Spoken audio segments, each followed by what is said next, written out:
এ পর্যায়ে আমি আহ্বান করছি আমাদের প্রিয় সৈয়দ আল রাহি জারিফ ভাইকে। আহ আমরা ওনার কথাগুলো শুনবো, আমরা ওনার কাছ থেকে জানার চেষ্টা করব। আমি ভাইকে শুরুতেই স্বাগত জানাচ্ছি। ভাই শুনতে পাচ্ছেন আমাদেরকে?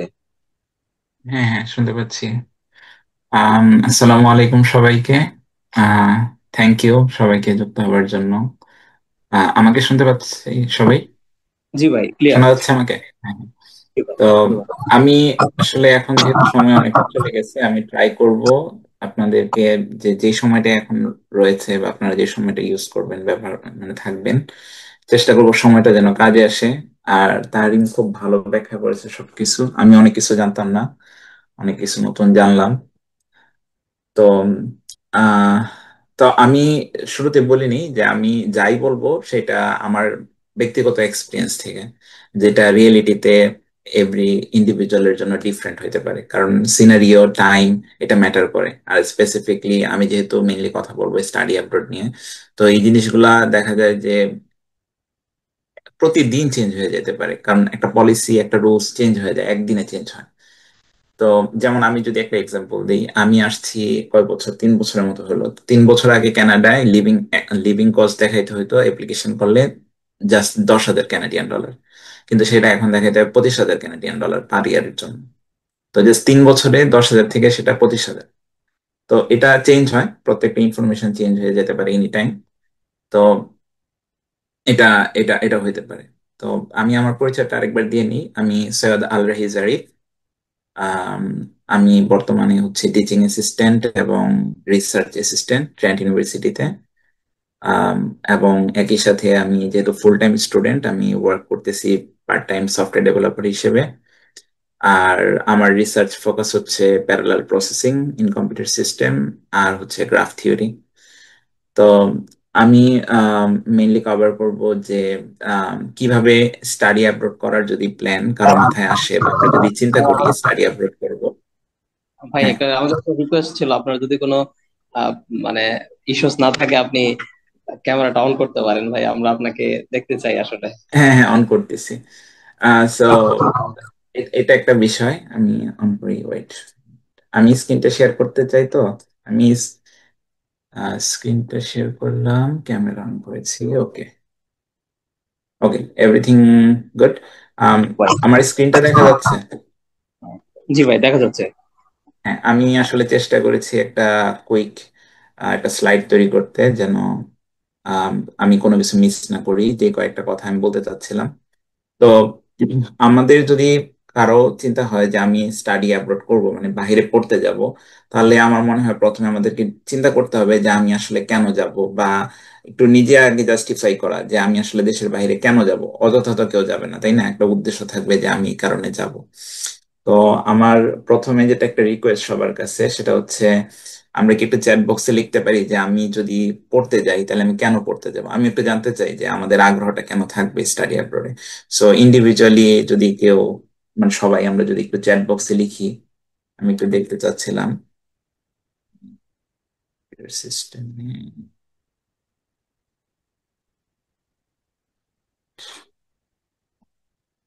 চ্যাট বক্সটা ওপেন করি, ওকে। তো স্টাডি অ্যাব্রোডের অনেক রিজন থাকতে পারে, তাই না? যে কেউ হয়তো চিন্তা করলো যে আমি একটা ডিফারেন্ট কালচারকে এক্সপ্লোর করতে চাই, আমি একটা ডিফারেন্ট কালচারে যেতে চাই, দেখতে চাই। For example Canada. কানাডা একটা মাল্টি কালচারাল কান্ট্রি, যেখানে পৃথিবীর বিভিন্ন দেশ থেকে মানুষ একসাথে পড়তে আসতেছে এবং কাজের জন্য আসতেছে। মেইনলি এটা পুরাটাই হচ্ছে মানে আম, আম, বাহির থেকে আসা লোকজনের কান্ট্রিটা। হুম। তারপর হচ্ছে অনেকের চিন্তা থাকতে পারে যে আমার একটা ইউনিক একাডেমিক প্রোগ্রামের চিন্তা হতে পারে, যে আমার এই প্রোগ্রামটা নিয়ে আমি পড়াশোনা করতে চাচ্ছি। তো এটা শুধুমাত্র ওই কান্ট্রিতে, ওই একটা ইউনিভার্সিটিতেই এটা পাওয়া যাবে, অন্য কোনো ইউনিভার্সিটিতে এই মুহূর্তে এটা অ্যাভেলেবল না। তো এরকম হইতে পারে, তাই না? আম, হ্যাঁ, এই যে আসিফ যেটা বলতেছে যে বেটার ক্যারিয়ার অপরচুনিটি থাকতে পারে। যেমন আমার বাংলাদেশে যে অপরচুনিটি গুলো আছে, আমি হয়তো একটা স্টাডি করেছি, তো আমার দেখা গেছে যে আমি অন্য একটা কান্ট্রিতে আরো ভালো ক্যারিয়ার অপরচুনিটি পাবো, রাইট? আরেকটা অপশন হতে পারে যে গ্লোবাল নেটওয়ার্ক অপরচুনিটি হতে পারে। তো আমি এই কথাগুলো বললাম যে আমাদেরকে প্রথমে আগে ডিসাইড করতে হবে যে আমি কেন যাব স্টাডি অ্যাব্রড। জাস্ট আরেকজন চলে গেছে আমি চলে যাব, অনেকটা তো এরকম না, তাই না? তো এটা একটা বিষয় থাকতে পারে আমাদের। তো আমি চেষ্টা করছি এখানে আসলে খুব স্বল্প সময়, খুব বেশি ডিটেলে হয়তো কথা বলার সুযোগ হবে না। আমি চেষ্টা করছি যে বিষয়গুলোকে জাস্ট সামারি আকারে স্লাইডে নিয়ে আসতে বা সংক্ষেপে কথাগুলো বলতে। কারো যদি মাঝখানে কোশ্চেন থাকে আমাকে থামেও কোশ্চেন করা যাবে, ঠিক আছে, কারণ আমার মনে হয় যে এন্ড টাইমে যে অনেক কিছু হয়তো আমরা ভুলে যাব, বা কোশ্চেন করলে তখন হয়তো মনে থাকবে না কি নিয়ে কথা বলতেছিলাম। তো এখানে প্রথম যে কাজটা আমাদের করতে হবে সেটা হচ্ছে, আমরা যদি দেশের বাইরে পড়তে যাওয়ার ডিসিশনটা আমরা নিয়ে নিই যে আমি দেশের বাইরে পড়তে যাব। আমার ক্ষেত্রে আমি ডিসিশন নিয়েছি অনেকটা গ্রাজুয়েশনের পরে। তো আমার অনেক সময় অলরেডি কিল হয়েছে, সেশন জ্যামের কারণে কিল, প্রিপারেশনে কিল, এবং আমি নতুন ছিলাম, কোনো গাইডলাইন ছিল না, সো খোঁজাখুঁজিতে কিল, অনেক দিক থেকে আমার অনেক টাইম নষ্ট হয়েছে। তো যদি আমরা সময়কে প্রপারলি ইউজ করতে চাই তাহলে আমাদের প্রথম যে কাজটা করতে হবে সেটা হচ্ছে আমাদের ছোট ছোট প্রজেক্ট বা ছোট ছোট টপিক নিয়ে রিসার্চ করা শুরু করতে হবে। আমরা এখানে, আমি যখন ট্রেন্টে পড়াশোনা করতেছি তো আমরা এখানে দেখলাম যে ব্যাচেলার লেভেলে 4টা ইয়ার যেটা হয়, তো ট্রেন্ট ইউনিভার্সিটিতে প্রথম 3টে ইয়ার, মানে প্রথম 6টা সেমিস্টার, 6টা সেমিস্টার বললে ভুল হবে, প্রথম অলমোস্ট 4টা বা 5টা সেমিস্টারের মধ্যে ওরা হচ্ছে কোর্স বেস যে স্টাডি গুলো সেগুলো শেষ করে ফেলে। এরপর 5, 6, 6, 7, 8 শেষের যে 3টা সেমিস্টার, মোটামুটি 3টা সেমিস্টারই প্রফেসররা যেটা করে, স্টুডেন্টদেরকে টপিক দিয়ে দেয় যে তুমি আম, একটা টপিক পিক করো, এই টপিকটি নিয়ে তুমি নিজের মতো করে রিসার্চ করো, এবং and at the end of semester তুমি হচ্ছে প্রেজেন্টেশন দিবা যে তুমি কি কি করছো, কি কি পড়াশোনা করছো, এন্ড সেটার উপর একটা রিপোর্ট লিখতে হবে, যেটা একদম একটা ফর্মাল রিপোর্টের মতো। আমরা যখন রিসার্চ পেপার যেভাবে লিখি, লাইক ল্যাটেক্সে যেভাবে লিখতে হয় আবার লিফে, অনেকটা সেম স্টাইলে একটা রিপোর্ট লিখে প্রফেসরকে জমা দিতে হয়। তো এখানে কিন্তু একটা হাতে কলমে প্র্যাকটিস হয়ে যাচ্ছে একটা স্টুডেন্টের, যে একটা পেপার কিভাবে রিড করতে হয়, সেটাতে রিপোর্ট কিভাবে লিখতে হয়, সেটাকে কিভাবে প্রেজেন্ট করতে হয়। আর অফকোর্স মানে জাস্ট এরকম না যে পুরো সেমিস্টারের জন্য ছেড়ে দেয় স্টুডেন্টটাকে, সে মিটিং করে স্টুডেন্টদের সাথে, ক্লাস টাইমে মিটিং হয় বা প্রগ্রেস চেক করে, এরপরে অফিস আওয়ার থেকে সেখানে চেক করে, তারপর ক্রিটিক লেখা লিখতে দেয়, ছোট ছোট প্রেজেন্টেশন করতে দেয় সেমিস্টার মাঝখানে, মানে কয়েকটা চেক পয়েন্ট থাকে, চেক পয়েন্ট গুলো পার হইতে হয় স্টুডেন্টদেরকে। তো আমাদের ইউনিভার্সিটি গুলাতে এই সুযোগটা এতটা বেশি যেহেতু থাকে না, আমাদেরকে ইন্ডিভিজুয়ালি চেষ্টা করতে হবে যে আমার ছোট ছোট ওয়ার্ক রেডি করা, নিজের প্রোফাইলে ছোট ছোট ওয়ার্ক বা অ্যাচিভমেন্ট অ্যাড করা। তো এটা একটা হইতে পারে। আরেকটা হচ্ছে, অনেকের সময় দেখা যায় যে আমাদের অনেকের সিজিপিএটা কম থাকে। তো দেখা যায় যে অলরেডি আমার কয়েকটা সেমিস্টার চলে গেছে, প্রথম 3টা বা 4টা সেমিস্টার চলে গেছে, এখন আমি দেখতেছি যে আমার সিজিপিএ আমি যতই পুশ করি না কেন হয়তো খুব বেশি উপরে উঠবে না, আমার যেটা গোল সেখানে যাবে না। তখন আমরা ওই যে যে গ্যাপটা, এই গ্যাপটা আমরা ফিল আপ দিতে পারি খুব ভালো ভালো কিছু যদি আমরা প্রজেক্ট করতে পারি বা প্রুফেবল কিছু পেপার লিখতে পারি, তাহলে এটা দিয়ে কিন্তু আমরা এটা কভার করতে পারবো। এটা একটা সুযোগ আছে এখানে। এখন হচ্ছে যে যখন আমি এই কাজগুলো করব আমার লাস্ট ইয়ারে, তখন আমাকে যেটা করতে হবে যে আমি যদি ফান্ডেড স্টাডি করতে চাই কোনো দেশে, সেটা হোক কানাডা বা যে কোনো কান্ট্রি, যে কোনো ইউনিভার্সিটি, আমাকে সুপারভাইজার খোঁজা শুরু করতে হবে আমার জন্য। কারণ ফান্ডেড স্টাডি মানে হচ্ছে যে আমি থিসিস বেস স্টাডি করতে যাচ্ছি বা রিসার্চ বেস স্টাডি করতে যাচ্ছি। তো যখনই এই স্টাডিটা করতে যাচ্ছি, আমার একজন সুপারভাইজার থাকবে বা আম, আমার একজন প্রফেসর থাকবে, যিনি হচ্ছে যে আমাকে সবকিছুতে তদারকি করবেন, রাইট? সো এটা আমাকে খোঁজা শুরু করতে হবে আমার এই লাস্ট ইয়ার, এই লাস্ট 2টা সেমিস্টারে। তো কিভাবে খুঁজবো, এটা আমি পরবর্তী স্লাইড গুলাতে এবং হাতে কলমে চেষ্টা করবো একটা শর্ট ডেমো করার জন্য, যে কিভাবে আমরা সেটা করতে পারি। অ্যান্ড আরেকটা জিনিস যেটা আমাদের প্রিপেয়ার হতে হবে সেটা হচ্ছে আমাদের আইএলটিএস এর জন্য প্রিপারেশন নিতে হবে। তো আমার মনে হয় যেটা, যে আমাদের একটা খুব ভালো একটা বিষয় হচ্ছে যেটা, যে আমাদের পড়াশোনাটা ইংলিশে, রাইট? সো রিডিংটা খুব ইজিলি কভার হয়ে যায়। আমি আমার আইএলটিএস এর ক্ষেত্রে যেটা দেখছি যে রিডিংটাতে আমি খুবই ফাস্ট ছিলাম, স্মুথ ছিলাম, আমার আশেপাশে যে কজন ছিল রিডিংটা খুব ইজিলি হয়ে যেত। কিন্তু সব থেকে বেশি প্রবলেম যেটাতে হয়েছে সেটা হচ্ছে আমার স্পিকিং। তো আমার এটাতেই শুধু স্কোর কম ছিল, বাকিগুলাতে হাই স্কোর আসছে আলহামদুলিল্লাহ। তো রাইটিং, রিডিং আর হচ্ছে লিসেনিং, এই তিনটা মোটামুটি ইজিলি হয়ে যায়। কিন্তু লিসেনিংটা হয়ে যায় মেবি আমার মুভি দেখার জন্য, অটোমেটিকলি অনেক ইংলিশ রিসোর্সের সাথে আমরা সবসময় ইনভলভ থাকি, কিন্তু স্পিকিংটাতে কিন্তু আমাদের প্রবলেমটা হয়। তো আইএলটিএস এর এই 4টা module basically speaking, reading, writing আর হচ্ছে লিসেনিং। সো এই 4টা আমাদের যে মডিউল সেগুলো নিয়ে আস্তে আস্তে করে প্র্যাকটিস শুরু করা। আমি সংক্ষেপে বলবো যে আইএলটিএস এর যে বুক গুলা থাকে, যেগুলো ক্যামব্রিজ বুক, সেগুলো মোটামুটি সলভ করলেই খুব ভালো একটা স্কোর নিয়ে আসা সম্ভব বাইরে পড়তে আসার জন্য। আর আমরা দেখবো একটু পরে যে ইউনিভার্সিটি গুলা কিভাবে বা কোথায় তারা বলে যে ইংলিশ রিকোয়ারমেন্ট কি, এবং এই ক্ষেত্রে কি আমার শুধু আইএলটিএস লাগবে নাকি অন্য কোনো ইংলিশ অপশন আছে, আমি অন্য কোনো টেস্ট নিতে পারবো। তো আমি আমার সিনারিও থেকে, যেহেতু আমি আইএলটিএস দিয়ে আসছি, আমি আইএলটিএস নিয়ে কথা বললাম, কিন্তু সেক্ষেত্রে অন্যান্য ইংলিশ এক্সাম অনেক ইউনিভার্সিটি অ্যাকসেপ্ট করতে পারে, অনেক ইমিগ্রেশন অ্যাকসেপ্ট করতে পারে। তো এটা হচ্ছে একটা বিষয়। তো আমি এখন যদি একটু স্পেসিফিকলি কানাডা নিয়ে বলি, কারণ আমার এক্সপিরিয়েন্সটা কানাডা নিয়েই ভালো, বাকিগুলো নিয়ে নাই, কারণ আমি অন্য কোথাও ওইভাবে অ্যাপ্লাই করি নাই। আমি এর বাইরে অ্যাপ্লাই করছিলাম হচ্ছে ডেনমার্কে আর ইউকে তে অ্যাপ্লাই করছিলাম, বাট পরবর্তীতে ওইদিকে তো আর যাইনি। তো আমার মোটামুটি কানাডা নিয়েই এক্সপিরিয়েন্সটা ভালো আছে। তো সংক্ষেপে যদি কান্ট্রিটা একটু পরিচিত করাই, আমরা মানে কানাডায় হচ্ছে মূলত 10টা প্রভিন্স আমাদের টোটাল, এবং আমাদের 3টা টেরিটরি আছে। তো আমি এই মুহূর্তে অবস্থান করতেছি হচ্ছে এই অটোয়া আর হচ্ছে টরন্টো, এই দুটার মাঝখানে। আমার সিটি হচ্ছে এই দুটার একদম মোটামুটি বলা যায় সেন্টারে। আমি যেদিকে ড্রাইভ করি আরাউন্ড 2 ঘন্টা করে লাগে। তো এই এই হচ্ছে কান্ট্রি। তো আমি কান্ট্রিটা দেখানোর একটা রিজন আছে। রিজনটা হচ্ছে যে এই কান্ট্রিটার ভিতরে এই যে প্রভিন্স গুলা, এই প্রভিন্স গুলোতে যে ইউনিভার্সিটি গুলা, প্রত্যেকটা প্রভিন্সের জন্য আবার আলাদা আলাদা রুলস থাকে। আমি যখন, আমাকে যদি কেউ জিজ্ঞেস করে যে কানাডায় পড়তে গেলে রিকোয়ারমেন্ট কি, টিউশন ফি কেমন, তো এটা অ্যান্সার করা খুবই কঠিন। কারণ প্রথম রিজন হচ্ছে যে ইউনিভার্সিটি টায়ার, যে এটা কোন টায়ারের ইউনিভার্সিটি, এটা কি হাই লেভেলের নাকি মিড লেভেলের। তারপর যেটা চলে আসে সেটা হচ্ছে প্রভিন্সিয়াল রুলস। এক এক প্রভিন্সের এক এক রকম রুলস থাকে। এক এক প্রভিন্স ইউনিভার্সিটির কাছ থেকে এক এক পরিমাণ ট্যাক্স নেয়। তো দেখা যায় যে এইগুলোর জন্য ইন্টারন্যাশনাল স্টুডেন্টদের যে টিউশন ফিটা সেটা ডিফারেন্ট হতে পারে, সিনারিও ডিফারেন্ট হতে পারে, পিয়ার অপরচুনিটি ডিফারেন্ট হতে পারে, অনেক রকম বিষয় চেঞ্জ হয়ে যেতে পারে যে এই জাস্ট এই প্রভিন্স গুলোর কারণে। তো দেখা যায় যে নর্মালি হচ্ছে এদিকের যে আটলান্টিক প্রভিন্স গুলো, লাইক প্রিন্স এডওয়ার্ড আইল্যান্ড বা হচ্ছে নোভা স্কশিয়া বা নিউ ব্রান্সউইক, এই প্রভিন্স গুলাতে যে ইউনিভার্সিটি গুলো আছে তাদের টিউশন ফিটা তুলনামূলক একটু কম থাকে। ইভেন ম্যানিটোবা সাসকাচুয়ানেও একটু কম পাওয়া যায় টিউশন ফি। কিন্তু ব্রিটিশ কলাম্বিয়া, অন্টারিও আর কুইবেক, এইগুলাতে হচ্ছে টিউশন ফিটা খুব হাই থাকে। আলবার্টাতেও টিউশন ফিটা একটু হাই। তো এটা হচ্ছে ডিফারেন্ট সিনারিও। এবং ইভেন প্রত্যেকটা প্রভিন্সের আবার মিনিমাম ওয়েজটাও ডিফারেন্ট। লাইক কেউ যদি এখানে এসে একটা পার্ট টাইম জব করে, মিনিমাম যে ওয়েজটা দিবে এটাও ডিফারেন্ট থাকে ওদের। তো এটা এক নজরে গেল। এখন হচ্ছে যে আমরা যখন ইউনিভার্সিটি সার্চ করি তখন আমরা কিভাবে এটা শুরু করতে পারি।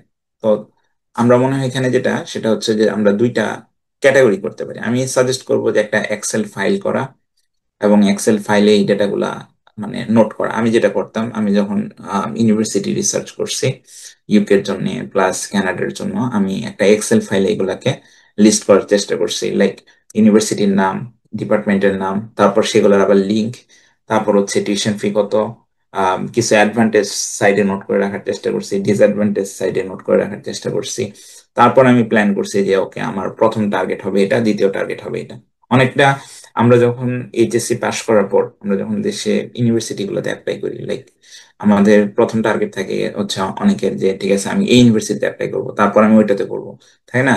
তো সেম প্ল্যানটা আমাদের এইখানে ইউনিভার্সিটি সার্চিং এর ক্ষেত্রে প্রয়োজন হবে। তো এখন টপ টায়ার ইউনিভার্সিটি গুলোতে কিছু এক্সট্রা এক্সট্রা সুবিধা থাকতে পারে। যেমন আমি এখানে সংক্ষেপে লেখার চেষ্টা করছি যে হাই হাই যেগুলো টপ টায়ার সেগুলোতে সাধারণত রিসার্চ যে এরিয়াটা সেটা অনেক ইন্টেন্সিভ হয়। ফর এক্সাম্পল ম্যাকমাস্টার, এইখানে আমাদের অন্টারিওতে ম্যাকমাস্টার ইউনিভার্সিটি বা ওয়েস্টার্ন ইউনিভার্সিটি বা university of Toronto obviously, university of British Columbia. তো এই ইউনিভার্সিটি গুলা হচ্ছে একটু হাই হাই এন্ড ইউনিভার্সিটি থাকে, টপ টায়ার থাকে। তো এদের দেখা যায় যে ফান্ডিংটাও অনেক হাই হয়। মানে দেখা যায় যে ওরা যদি ফান্ডিং দেয় তাহলে ওরা টিউশনের পাশাপাশি লিভিং কস্টটা একদম কভার করে ফেলবে, এরকম একটা সিচুয়েশন থাকে ওদের। তো এইখান থেকে কল পাওয়া মানে খুবই ভালো আর কি। তো এটা এটা হচ্ছে একটা। সেকেন্ড যেটা হচ্ছে সেটা হচ্ছে মিড টায়ার ইউনিভার্সিটি গুলো। তো মিড টায়ার ইউনিভার্সিটি গুলাতে হচ্ছে যে ওরা একটা ব্যালেন্সের মধ্যে চলে। ওদের একাডেমিক সেকশনটাও যেমন স্ট্রং, ওরা ইন্টারন্যাশনাল স্টুডেন্ট থেকে ভালো আর্নিং করতেছে, আবার হচ্ছে ওরা ফান্ডিংও করতেছে রিসার্চে। তো ওদের ওদের একটা বড় একটা এরিয়া থাকে যে হয়তো বা রিসার্চ থেকে, রিসার্চের জন্য যে বাজেট গুলো সেগুলোর একটা বড় অংশ হয়তো বা ওরা টিউশন থেকে নিয়ে আসে। তো এই ইউনিভার্সিটি গুলোর মাঝে আমরা বলতে পারি যে ইউনিভার্সিটি অফ ম্যানিটোবা, তারপর হচ্ছে আমি যেটাতে এখন পড়াশোনা করতেছি, Trent university, Windsor university, Trent Windsor এই দুইটাই অন্টারিওতে। তো এই হচ্ছে এদের এদের ফোকাস গুলো হইতে পারে। তো এরকম ভাবে আমরা আগে ইউনিভার্সিটি গুলোর একটা টায়ার খুঁজতে পারি। এটা খোঁজার একটা অপশন হচ্ছে বিভিন্ন ওয়েবসাইটে দেখা। আর বর্তমানে তো সবচেয়ে ইজি ওয়ে হচ্ছে এআই ইউজ করা, লাইক চ্যাট জিপিটি ইউজ করা যেতে পারে। এখন এ পর্যন্ত কারো কোনো কোশ্চেন আছে, মানে কেউ কিছু জানতে চাই এক্সট্রা? জি, ধন্যবাদ ভাই। যাদের কারো কোনো প্রশ্ন থাকলে আপনারা হ্যান্ড রাইজ করে প্রশ্ন করতে পারেন। ভাই, আমার একটা প্রশ্ন ছিল, সেটা হচ্ছে যে আমরা যদি হায়ার স্টাডিজ এর জন্য বাইরে যাইতে চাই, এই যে ইউনিভার্সিটি গুলো সিজিপিএ বিষয়টা কেমন দেখে, সিজিপিএ টা কতটা ম্যাটার করে? এটা ম্যাটার করবে, ইউনিভার্সিটি যদি কাট অফ করে দেয় লাইক 3.5 না হলে অ্যাপ্লাই করা যাবে না, তাহলে ওইটা একটা কাট অফ। এটাতেও তো অবশ্যই আমরা বুঝতেই পারতেছি যেটা অফিসিয়ালি ওরা স্ট্রিক্ট। ইভেন এখানে 3.5 বলে 3.49 হলেও লাভ নেই। ইভেন সুপারভাইজার যদি বলে যে ওকে আমি তোমার কাজে ইন্টারেস্টেড, বাট ওদের যদি একাডেমিক একটা রুলস থাকে, ওরা এটার বাইরে যাবে না, কোনোভাবেই যাবে না। এটা একটা প্রবলেম। তো এটা ডিপেন্ড করবে ইউনিভার্সিটি টায়ার উপরে, যে আমি যেটা বললাম যে টপ টায়ার ইউনিভার্সিটি গুলো ওরা হাই এন্ড সিজিপিএ চাবে, হাই এন্ড আইএস চাবে, মানে সবকিছু ওরা হাই চাবে। ঠিক আছে, মিড টায়ার গুলো একটু লো এর দিকে থাকবে। তো জাস্ট ওদের রিকোয়ারমেন্ট গুলো দেখতে হবে। তো বেসিকলি বেশিরভাগ ইউনিভার্সিটি চেষ্টা করে, রিকোয়ারমেন্ট দেয় হচ্ছে 2.5। 2.5টা বেশিরভাগ ইউনিভার্সিটিতেই আছে। হুম। তবে টপ টায়ার গুলোতে হয়তো দেখা যাবে যে ওরা হয়তো 3.5 বা 3 এর নিচে নিতে চায় না। আমরা একটু পরে ওটাও আমি ওই যখন একটু ইউনিভার্সিটি গুলো দেখাবো তখন চেষ্টা করবো একটু কভার করতে, যে কিভাবে আমরা এটা জানতে পারি। জি, ওকে। জি, আপনি কন্টিনিউ করতে পারেন। জি। ওকে, থ্যাংক ইউ। সো এই মুহূর্তে আমি যদি একটু ইজি করতে চাই, যে আমরা যখন ইউনিভার্সিটি গুলো সার্চ করব তখন ইউনিভার্সিটির প্রোগ্রাম গুলো আমরা কিভাবে আইডেন্টিফাই করব। একটা জিনিস অনেকেই কনফিউজ থাকে, আমিও কনফিউজ ছিলাম, আমি জানি না, হয়তো অনেকে নাও থাকতে পারে। তো এখানকার ইউনিভার্সিটি গুলাতে আমরা যখন সার্চ করতে যাব তখন দেখবো যে অনেক ইউনিভার্সিটি ডিগ্রির সামনে ইউজ করা হচ্ছে এমএসসি, আর অনেক ইউজ করা হচ্ছে এম ইঞ্জিনিয়ারিং। তো এমএসসিটা বেসিক্যালি হচ্ছে একাডেমিক ফোকাসড, আর এম ইঞ্জিনিয়ারিংটা হয় হচ্ছে প্রফেশনাল ফোকাসড। লাইক আমরা যদি বলি মাস্টার অফ সায়েন্স, এটা বেসিক্যালি হচ্ছে পিএইচডি লিডিং করে। লাইক কেউ একজন হয়তো একটা মাস্টার শেষ করলো, সে হয়তো পিএইচডি তে চলে যাচ্ছে, বা সে হয়তো একাডেমিক সেক্টরে জব খুঁজবে, হইতে পারে সেটা কোনো কলেজ ইনস্ট্রাক্টর, হইতে পারে কোনো ইউনিভার্সিটিতে জব। হ্যাঁ, এইটা হইতে পারে। আবার আরেকটা হইতে পারে যে সে হয়তো কোনো কোম্পানিতে জব করবে, বাট তার জবটা হবে হচ্ছে আর&ডি তে, লাইক রিসার্চ এন্ড ডেভেলপমেন্ট যে ফিল্ড, ওইখানে। তো এরকম যখন হয় তখন বেশিরভাগ ক্ষেত্রে স্টুডেন্টরা হয়তো এমএসসি থেকে চুজ করে নেয়। বাট এর মানে এই না যে এমএসসি করলেই যে সে আবার অন্য প্রফেশনাল ডিগ্রিতে যাইতে পারবে না বা প্রফেশনাল জবে যেতে পারবে না, এরকম না, যাইতে পারবে। বাট আমরা যেটা বললাম যে এই দিকের মানে সাইডটা আর কি বেশি ভারী থাকে তার জন্য, কারণ তার অনেকগুলো পেপার থাকবে। আম, হয়তো বা দেখা যাবে যে সে বেশ কয়েকটা রিসার্চ পেপার লিখছে, সেগুলো পাবলিশড হবে। সো অটোমেটিকলি তার প্রোফাইলটা হচ্ছে একাডেমিক সাইডে বেশি ভার হয়। তো ডিফারেন্সটা কি এম ইঞ্জিনিয়ারিং এর সাথে এমএসসি তে, মানে স্টাডি টাইম? তো এখানে যদি একটু জেনারেল সিনারিওতে বলি, তাহলে যেটা হয় যে মাস্টার অফ ইঞ্জিনিয়ারিং এ সাধারণত পাশ করার জন্য এখানে 30 ক্রেডিটস আর্ন করতে হয়। তো প্রতিটা কোর্সে 3 ক্রেডিট করে হয়। তো সাধারণত 10টা ক্রেডিট, 10টা কোর্স নিতে হয়। এখন অনেক ইউনিভার্সিটিতে আবার বলে যে ঠিক আছে তাহলে তুমি 6টা কোর্স করো আর একটা প্রজেক্ট করো। তো এটা আবার অনেক ইউনিভার্সিটিতে ডিফারেন্ট থাকে, যে 6টা কোর্স একটা প্রজেক্ট। আবার অনেক ইউনিভার্সিটিতে থাকে যে 10টাই কোর্স টোটাল। তো একটা স্টুডেন্ট চাইলে 3টা কোর্স নিতে পারে একটা সেমিস্টারে, 4টা কোর্স নিতে পারে একটা সেমিস্টারে, ইভেন একটা কোর্সও নিতে পারে একটা সেমিস্টারে। তো কয়টা করে কোর্স নিতেছে তার উপর ডিপেন্ড করবে যে সেমিস্টার কয়টা হবে। এখন অনেক, আমি ইঞ্জিনিয়ারিং এর কথা বলতেছি, হ্যাঁ। তো অনেক ইউনিভার্সিটি আবার একটা রিকোয়ারমেন্ট দিবে যে মিনিমাম 3টা সেমিস্টার তার করতে হবে। আবার অনেকে রিকোয়ারমেন্ট দিবে যে ম্যাক্সিমাম তুমি 6টা সেমিস্টার করতে পারবে। তো এই বিষয়গুলো আমাদের ইউনিভার্সিটির ওয়েবসাইটে গিয়ে বা ইউনিভার্সিটিকে ইমেল করে আমাদেরকে ডিটেলে জানতে হবে যে ওদের পলিসিটা কি। বা ওদের আমরা যদি প্রসপেক্টাসটা দেখি, ওদের যে আম, ওদের যে ওয়েবসাইটে যে ডিটেল থাকে ওখান থেকে আমরা কিন্তু এটা জানতে পারবো। তো এই জন্য আমি বললাম যে এটা ডিউরেশনটা সাধারণত 1 ইয়ার থেকে 2 ইয়ার হতে পারে। আর সাধারণত 1 ইয়ারটা মিনিমাম থাকবেই, এটা খুব কমন। আর 2 ইয়ারটা ম্যাক্সিমাম বেশিরভাগ ইউনিভার্সিটিতেই থাকে, যেটা একটা কমন সিনারিওতে। এখন এটা যেটা হয় যে এখানে ওরা কোনো ফান্ড দেয় না। এটা হচ্ছে যে একটা স্টুডেন্ট নিজের ফান্ডে পড়তে আসবে, তাকে টিউশন ফি পে করতে হবে, তার লিভিং কস্ট পে করতে হবে, এভরিথিং স্টুডেন্টের উপর থাকবে। বাট এমএসসির যে সিনারিওটা সেটা হচ্ছে যে সাধারণত এক্ষেত্রে একদম সুপারভাইজার আগে ম্যানেজ করতে হয়, এবং ফান্ড ইউনিভার্সিটি প্রোভাইড করে। সেটা হইতে পারে 80% থেকে 100%, আবার হইতে পারে টিউশন ফি সহ কভার করবে। তো এটা হচ্ছে একাডেমিক সাইড থেকে যেটা, যে এমএসসি ডিগ্রিটা। তো এটার মধ্যে আরেকটা হচ্ছে এমএসসি, যেটা আমরা বলতেছি মাস্টার অফ অ্যাপ্লাইড সায়েন্স। এটা অনেকটা সেম, জাস্ট পার্থক্যটা হচ্ছে যে আম, ওটাকে ওরা যে বলতেছে অ্যাপ্লাইড ফিল্ডে ওরা যখন রিসার্চ করে তখন সেটা হয় যে মাস্টার অফ অ্যাপ্লাইড সায়েন্স আর কি। তো দুইটা দুইটা স্টাডি বেসিকলি 2 ইয়ার্স এর হবে এখানে। আম, আমার ক্ষেত্রে যেটা আমি ট্রেন্ডে পড়াশোনা করতেছি, এখানে ওদের রিকোয়ারমেন্ট হচ্ছে মিনিমাম 4টা কোর্স করতে হবে। আর 4টা কোর্সের পরে হচ্ছে রিসার্চ বা থিসিস, যেগুলো থিসিস পাবলিকেশন, সেগুলোর উপর মার্কিং। তো চারটা চারটা কোর্সের মাঝে আমার ইউনিভার্সিটিতে রিকোয়ারমেন্ট আছে হচ্ছে যে মিনিমাম একটা হইতে হবে ইন ক্লাস কোর্স, আর 3টা আমি চাইলে রিডিং কোর্সে নিতে পারি, 3টা আমি চাইলে একাডেমিক কোর্সে নিয়ে নিতে পারি। রিডিং কোর্স বিষয়টা হচ্ছে যে সুপারভাইজার হয়তো বললো যে তুমি এই টপিকটা নিয়ে রিডিং করো, এই এই এই পেপার গুলা পড়ো, পড়ে তুমি সেমিস্টার এন্ডে এসে আমাকে প্রেজেন্টেশন দাও, রিপোর্ট দাও, তারপরে আমি তোমাকে গ্রেডিং করবো। এন্ড প্রত্যেক উইকে তার সাথে মিট করতে হবে, প্রোগ্রেস ডিসকাস করতে হবে, দেখি চলতেছে। ওই যে আমি একটু আগে বললাম না যে ব্যাচেলারে ওরা যে প্র্যাকটিসটা করে, অনেকটা সেম প্র্যাকটিস এখানেও চলে, বাট আরেকটু ব্রড ওয়েতে। আর এই ক্ষেত্রে মানে প্রফেসরের যে এক্সপেকটেশনটা থাকে যে রাইটিং কোয়ালিটি আরো ভালো হবে দেন দ্য আন্ডার গ্রাজুয়েট স্টুডেন্ট। তো এই হচ্ছে ডিফারেন্স। সবশেষে যেটা থাকে সেটা হচ্ছে ডিপ্লোমা স্টাডি। অনেকে এখানে কানাডায় যখন পড়তে আসে অনেকে ডিপ্লোমা স্টাডিতেও আসে ব্যাচেলর করার পর। এটা অনেকটা কম খরচে পিআর পাওয়ার জন্য অনেকে একটা ওয়ে হিসেবে ইউজ করতে পারে, বা কম টিউশন ফিতে কানাডায় ঢুকতে পারার একটা অপশন হতে পারে।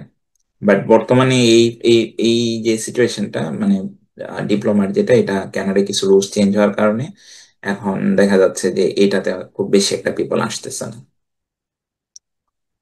তো আমাদের কিন্তু মেইনলি ফোকাস থাকবে হচ্ছে যে ইন শর্ট এমএসসি যদি আমরা ফান্ড খুঁজি তাহলে আমাদের এমএসসির কথাই চিন্তা করতে হবে। হুম। তবে আবারও ইউনিভার্সিটির সিনারিওতে এটা ডিফারেন্ট হতে পারে, একটা ইউনিভার্সিটি তাদের সিনারিওটা ডিফারেন্ট করতে পারে। হয়তো হয়তো ওরা এম ইঞ্জিনিয়ারিং আর এমএসসি কে দুইটাকে মিলাই এম ইঞ্জিনিয়ারিং রাখতেছে, এরকমও থাকে। হুম। বাট এটা খুব কম, রিয়ালি, বাট মোস্ট কেস আমরা যেটা আমি এখানে দিলাম অনেকটা এরকম ভাবেই থাকে আর কি অর্গানাইজ। এখন আমি যদি কানাডার কথা বলি আবারও, তাহলে কানাডায় পড়তে আসার ক্ষেত্রে প্রথমে আমাকে দেখতে হবে যে আমি যে ইউনিভার্সিটিতে পড়তে যাচ্ছি সেটা কি আম, মানে আইআরসিসি অথরাইজড কিনা। এখন অথরাইজ বলতে কি বোঝাতেছে, এখন অনেক ইউনিভার্সিটি থাকে যে ওরা ইন্টারন্যাশনাল স্টুডেন্ট আনতে পারবে, এখানে এসে স্টুডেন্ট পড়তে পারবে, কিন্তু পড়া শেষ হওয়ার পর দিনই দেশে ফিরে যেতে হবে। তো এটা এটা যদি হয় তাহলে আমাদের তো একটা অসুবিধা, কারণ আমরা চাচ্ছি যে স্টাডি করব, তারপর হয়তো একটা ওয়ার্ক এক্সপিরিয়েন্স নিব 2 বছর বা 3 বছর, তারপর হয়তো আমি দেশে ফিরে যেতে পারি, আবার চাইলে আমি এখানে স্থায়ী হইতে পারি, অ্যাপ্লাই করতে পারি স্থায়ী হওয়ার জন্য। তো সাধারণত আমরা এই জিনিসটাকে বলি হচ্ছে যে post graduate work permit, in short PGWP. তো এটা বোঝার সহজ উপায় হচ্ছে আমি এখানে যে লিঙ্কটা দিলাম, এখানে আমরা যদি ক্লিক করি তাহলে সাইটটা ওপেন হবে। আমরা কি সাইটটা দেখতে পাচ্ছি? জি ভাই, দেখতে পাচ্ছি। ওকে। সো এইখানে আমরা যদি চলে আসি, এটা হচ্ছে যে ওরা ডেজিগনেটেড লার্নিং ইনস্টিটিউশন লিস্ট, ওরা হচ্ছে যে কোন ইউনিভার্সিটি ওদের ডিএলআই লিস্টেড, এটা আমরা এখান থেকে দেখতে পারবো। প্লাস হচ্ছে পোস্ট গ্রাজুয়েট ওয়ার্ক পারমিট কোন কোন ইউনিভার্সিটি বা কোন কোন প্রোগ্রাম গুলোতে দেওয়া হয় সেটাও আমরা এখান থেকে দেখতে পারবো। তবে শুধু এখানে ইউনিভার্সিটি না, ওরা কলেজগুলোকে ওখানে লিস্ট করে রাখছে। তো আমরা যদি এখানে একটা প্রভিন্স চুজ করি, সে ফর অন্টারিও, আমরা কিন্তু এখানে সবগুলা কলেজ এবং ইউনিভার্সিটি গুলাকে একসাথে দেখতে পারবো ওদের, যে কয়টা আছে শুধু অন্টারিও প্রভিন্সের ভিতরে। আমি যদি এখানে একটা ইউনিভার্সিটি সার্চ দিই, ফর এক্সাম্পল আমি এখন ট্রেন্ড দিলাম, তো ওদের কিন্তু 2টা ক্যাম্পাস, একটা হচ্ছে অশোয়াতে, একটা হচ্ছে পিটারব্রোতে। তো এই যে মেইন ক্যাম্পাস যেটা পিটারব্রো, এটা হচ্ছে পিজিডাব্লিউপি এলিজেবল, আবার যেটা অশোয়াতে সেটাও PGWP eligible. So that means আমরা সেফ সাইডে আছি, এবং এদের একটা ডিএলআই নাম্বার আছে, দ্যাট ইজ এখানে যদি কেউ পড়তে আসে তাহলে সে এখানে পিজিডাব্লিউপি যেটা যে পোস্ট গ্রাজুয়েট ওয়ার্ক পারমিট সেটা সে পাবি। এবং সাধারণত 1 বছরের মাস্টার্স করলেই ওরা 3 বছরের ওয়ার্ক পারমিট এখানে এলিজেবল হবে। অ্যাপ্লাই করার জন্য। তো এটা হচ্ছে, আমি প্রথমে আগে ইউনিভার্সিটিটাকে আগে একবার দেখে নিব যে কোন কোন ইউনিভার্সিটি, এবং ইউনিভার্সিটির লিস্টটা কিন্তু আমরা এখানেই পেয়ে যাব। যে আমরা যখন খুঁজবো যে আমি কোন ইউনিভার্সিটিটাকে সার্চ করবো বা কোন ইউনিভার্সিটির ওয়েবসাইটে যাব, তো আমি নেভিগেটটা কিভাবে করব। তো এটার একটা ভালো অপশন হচ্ছে এই ওয়েবসাইটটা। র্যাঙ্কিং খুব বড় একটা কিছু ম্যাটার করে না। আম, তারপরেও যদি র্যাঙ্কিং এর কথা চিন্তা করি যে আমরা র্যাঙ্কিং চেক করবো, তাহলে একটা অপশন হতে পারে যে ইউনি র্যাঙ্ক, ওখানে গিয়ে ইউনিভার্সিটিটাকে চেক করা। সে আমি যদি এটা ওপেন করি, তো এখানে আমি দেখতে পাচ্ছি যে ইউনিভার্সিটি গুলাকে আমরা এখানেও প্রভিন্স ওয়াইজ দেখতে পারবো। যদি অন্টারিওতে ক্লিক করি, তাহলে আমি আহ প্রত্যেকটা ইউনিভার্সিটির এখানে আমি র্যাঙ্ক দেখতে পারবো যে ইউনিভার্সিটিটা র্যাঙ্কিং কেমন। ইভেন আমি যদি ওপেন করি ডিটেলে, তাহলে আরো ডিটেল র্যাঙ্ক দেখা যাবে, প্রত্যেকটা ইউনিভার্সিটি সম্পর্কে আরো ডিটেল পাবো, লাইক কান্ট্রি র্যাঙ্ক কত বা ওয়ার্ল্ড র্যাঙ্ক কত, সেটাও এখান থেকে আমরা আইডিয়া করতে পারবো। তো এটা হচ্ছে যে প্রথমে আগে ইউনিভার্সিটি গুলাকে খুঁজে পাওয়ার একটা উপায়। তো আমি যদি এখানে একটা ইউনিভার্সিটি, আমি যেহেতু ইউনিভার্সিটি রাখছিলাম হচ্ছে এখানে অন্টারিও, এই ইউনিভার্সিটিটা অন্টারিও টেক ইউনিভার্সিটি, তো এটা হচ্ছে অশোয়াতে। তো আমি যদি এখন এই ইউনিভার্সিটিটাকে একটু গুগলে সার্চ করি, তাহলে এখানে কিন্তু আমি ইউনিভার্সিটি সম্পর্কে মোটামুটি সবকিছু ডিটেলে পেয়ে যাচ্ছি। তো এখান থেকে আমি হয়তো চুজ করবো হচ্ছে গ্রাজুয়েট প্রোগ্রাম, আমি ফ্যাকাল্টি দেখতে পারবো, ওদের প্রোগ্রাম, আন্ডার গ্রেড প্রোগ্রাম, অনেক কিছু আমি দেখতে পারবো। আমি যদি টিউশন ফি দেখতে চাই, জাস্ট সার্চ বক্সে গিয়ে আমি জাস্ট লাস্টে লিখবো টিউশন ফি, তাহলে কিন্তু আমি ওদের টিউশন ফি এর পেজটা পেয়ে যাবো। ঠিক আছে। তো আমি এই কাজটা ইজি করার জন্য এটা লিঙ্কটাও আমার এখানে রাখছি, একটা বের করে, যেটা থেকে আমি ইজিলি শো করতে পারবো। তো আমরা যদি এদের গ্রাজুয়েট প্রোগ্রামের যে পেজটা, এখানে যদি চলে আসি, তো এখানে কিন্তু ওরা দেখাচ্ছে যে ওদের প্রোগ্রাম ডিটেল, যেটা ইঞ্জিনিয়ারিং এন্ড অ্যাপ্লাইড সায়েন্স, ওদের ডিগ্রিটা দুই রকম ওরা অফার করে, master of applied science MSc, এবং হচ্ছে মাস্টার অফ ইঞ্জিনিয়ারিং, যেটা আমি একটু আগে বলতেছিলাম যে দুইটা স্ট্রিম সাধারণত ওরা ক্যালকুলেট করে থাকে বা ভাগ করে থাকে ওদের কোর্স গুলাকে। ওদের ডেলিভারি মেথড হচ্ছে ইন ক্লাস। এখানে একটা কথা বলে রেখে, অনেক ইউনিভার্সিটি হচ্ছে শুধু অনলাইন থাকে এখানে। তো এটা আগে আমাদেরকে দেখতে হবে যে ডেলিভারি মেথডটা ইন ক্লাস যেন হয়। তারপর হচ্ছে এখানে ওরা সাধারণত 3টা সেমিস্টারে কোর্স স্টার্ট করে এখানকার ইউনিভার্সিটি গুলা। সেপ্টেম্বর, যেটাকে আমরা বলি ফল ইনটেক, জানুয়ারি যেটাকে আমরা বলি উইন্টার ইনটেক, আর হচ্ছে মে, যেটাকে আমরা বলি সামার বা স্প্রিং ইনটেক বলে থাকে এখানে। তো এখানে মাস্টার অফ ইঞ্জিনিয়ারিংটা ওরা হচ্ছে শুধুমাত্র সেপ্টেম্বর আর জানুয়ারিতে অফার করতেছে। আর এমএসসিটা ওরা তিনটা তিনটা সেমিস্টারই যে কোনো সময় ওরা পিক করতেছে, কারণ ওই যে জাস্ট সুপারভাইজারের সাথে যাবে, কাজ করবে, তো এনি টাইম ওরা এন্ট্রি নিতে পারবে। ওরা এমএসসি এর লেন্থ হচ্ছে ওদের 24 মান্থস, এম ইঞ্জিনিয়ারিং এর হচ্ছে 12 থেকে 16 মান্থস। আচ্ছা, এখন আমি যদি জানতে চাই যে ওরা এখানে রিকোয়ারমেন্টটা কি অ্যাডমিশন, আমি কিন্তু এই যে ওয়েবসাইটটা যেটা আছে, আমি যদি আরেকটু ডিটেল এখানে স্টাডি করি, ওদের কি কি কোর্স আছে বা কি কি স্ট্রিমে ওরা ফোকাস করে বা ওদের স্পেশালিটিস কি, সবই জানা যাবে। আমি যদি একটু নিচে আসি, তাহলে এখানে আমি ওদের অ্যাডমিশন রিকোয়ারমেন্ট দেখতে পারবো। তো অ্যাডমিশন রিকোয়ারমেন্টে ওরা বলতেছে যে হোল্ড আ 4 year honours undergrad engineering degree. So এটা হচ্ছে যে আমার যে ইলেকট্রিক্যাল ইঞ্জিনিয়ারিং আমাদের ক্ষেত্রে যদি বলি, তাহলে কিন্তু এটা অলরেডি ফুলফিল। সেকেন্ড যে ওরা রিকোয়ারমেন্টটা বলতেছে, সেটা হচ্ছে যে মিনিমাম একাডেমিক স্ট্যান্ডিং হইতে হবে বি, যেটা জিপিএ 3 or 4.3। ঠিক আছে, দ্যাট ইজ পার্সেন্টেজে 73 থেকে 76% হইতে হবে। তো এটা আমরা ওই বিভিন্ন ওয়েবসাইটে আমরা যদি একটা সার্চ করি, আমাদের যদি কোনো কনভার্সনের প্রয়োজন হয়, আমরা কিন্তু ক্যালকুলেট করতে পারবো যে আমাদের ডিগ্রিটা কত। অনেকের প্রশ্ন থাকে যে আমাদের কি ইসিএ ইভালুয়েশন করতে হবে কিনা, মানে আমাদের কি ইন্টারন্যাশনালি আমাদের যে ক্রেডিটটা বা আমাদের যে স্কোরটা, সেটা কি ইভালুয়েট করার প্রয়োজন আছে কিনা। তো ওই যে সেম জিনিস, মানে টপ টায়ার যে ইউনিভার্সিটি গুলা, তারা বলবে যেটা আমার প্রয়োজন হবে। আমি এক্সাম্পল দিতে পারি ইউনিভার্সিটি অফ রেজাইনা, যেটা হচ্ছে সাসকাচুয়ান। ওরা হচ্ছে এটা খুব রিকোয়ার্ড থাকে যে ওদেরকে ইসিএ ইভালুয়েশন দিতে হয়। কিন্তু এই ইউনিভার্সিটিতে এরকম কোনো রিকোয়ারমেন্ট নাই, আমরা এটাতে জাস্ট ডিরেক্টলি আমাদের যে একাডেমিক পেপার আছে সেগুলোতে অ্যাপ্লাই করতে পারবো। ইভেন আমার স্কোর যদি সিজিপিএ 2 থাকে, আমি অ্যাপ্লাই করতে পারবো। জাস্ট ডিফারেন্স হচ্ছে ওরা রিজেক্ট করে দিবে, অ্যাপ্লিকেশন ফিটা লস যাবে। তো এইখান থেকে হচ্ছে আমরা প্রথমে একটা আইডিয়া করতে পারি যে আমাদের মিনিমাম কি প্রয়োজন হবে।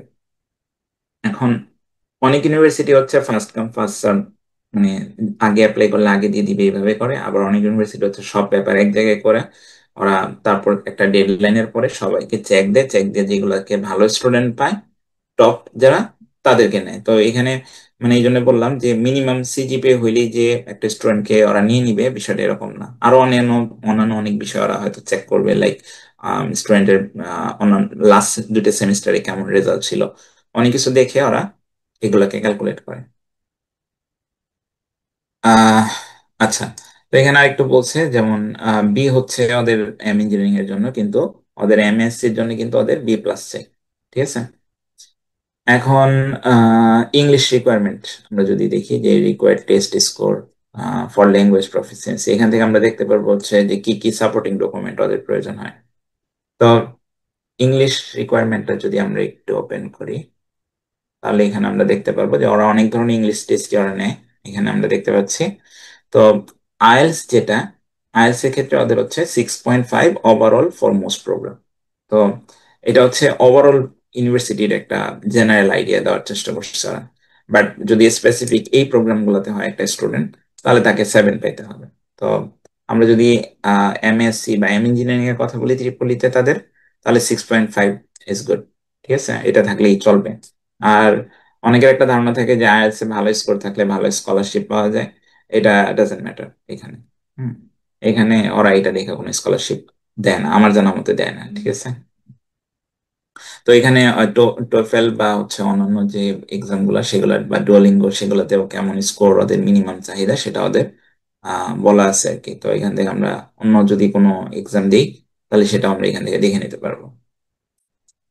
ওকে, সো এখানে অ্যাপ্লিকেশন ডেডলাইন আমরা পাবো। অ্যাপ্লিকেশন ডেডলাইনটা হচ্ছে অন্যান্য লিঙ্কে আরো ডিটেলে গিয়ে দেখতে পারবো, কারণ অনেক সময় হয় কি যে কিছু কিছু প্রোগ্রামের ডেডলাইন একটু আগানো থাকে, নর্মাল ডেডলাইন থেকে একটু আগে বা নর্মাল ডেডলাইন থেকে একটু পরে দেয়। তো এই জন্য ওদের কোনো স্পেসিফিকলি ওরা হয়তো বলে না, এখানে স্কোরে এসে আমাদেরকে দেখতে হবে। লাইক মাস্টার্স জানুয়ারি 2026, তো এটার জন্য এই যে প্রোগ্রাম ওয়াইজ ওদের ডেডলাইন গুলো দেওয়া থাকবে। তো আমি যে প্রোগ্রামে যাচ্ছি, আমি সে for example electrical and computer engineering M engineering এ যাবো, তাহলে আমার জানুয়ারি 2026 এটার ইনটেকের ডেডলাইন হচ্ছে। ডোমেস্টিকদের জন্য হচ্ছে নভেম্বর 1, আর এখানে ইন্টারন্যাশনালদের জন্য সেমি দেওয়া আছে নভেম্বর 1। তো এখানে আরেকটা জিনিস আমি একটু বলি, যে আমরা যখন অ্যাব্রোডে অ্যাপ্লাই করবো, তখন ইউনিভার্সিটি গুলোর ওয়েবসাইটে চেক করতে হবে যে ইনফরমেশনটা কি ইন্টারন্যাশনালদের জন্য কিনা। ঠিক আছে, কারণ ইন্টারন্যাশনালদের জন্য ইনফরমেশন যেটা ডোমেস্টিকদের জন্য সেটা ডিফারেন্ট হতে পারে। ওকে, তো এই ছিল হচ্ছে এক নজরে আমরা কিভাবে সংক্ষেপে একটা ইউনিভার্সিটি মানে ইউনিভার্সিটি একটা প্রোগ্রাম জানতে পারবো। তো এখন কিন্তু প্রশ্ন আসবে যে আমি কিভাবে অ্যাপ্লাই করব। এটাও আমরা এই যে এখানে এই ডিটেল থেকে পেয়ে যাবো। এটা আমি একটা ইউনিভার্সিটিতে দেখাচ্ছি, এখন অন্য ইউনিভার্সিটির ওয়েবসাইট অর্গানাইজেশন ডিফারেন্ট হতে পারে। ওরা এই ইনফরমেশন গুলাই হয়তো একটু ডিফারেন্ট ভাবে অর্গানাইজ করে রাখবে, বাট সব ইউনিভার্সিটিতেই তথ্য থাকবে। ইন কেস আমার যদি এরপরে কোনো কোশ্চেন থাকে, আমি ওদেরকে ইমেল করতে পারবো। যেমন এখানে আমি যদি এই ট্যাবে যাই, এখানে কন্ট্যাক্ট আছে। তো ওদেরকে ইমেল করলে সাধারণত 3 থেকে 7 বিজনেস ডেজ এর মাঝে ওরা মাস্ট রিপ্লাই করবে। ঠিক আছে। আর যদি আমি কখনো কনফিউজ থাকি যে আমি কাকে ইমেল করব, তাহলে আমি দুইটা ইমেল ইউজ করতে পারি, একটাকে সিসিতে রেখে দিব। ঠিক আছে। প্রোগ্রাম ফিস এখান থেকে দেখা যাবে, টিউশন এন্ড ফিস আমরা যদি ক্লিক করি, তাহলে প্রত্যেকটা প্রোগ্রামের টিউশন ফি ওরা এখানে দিয়ে রাখে। সে ইন্টারন্যাশনাল টিউশন ফি আমরা এখানে ক্লিক করলেই ওদের রেগুলার যে ফিটা, গ্রাজুয়েট ইন্টারন্যাশনাল স্টুডেন্ট,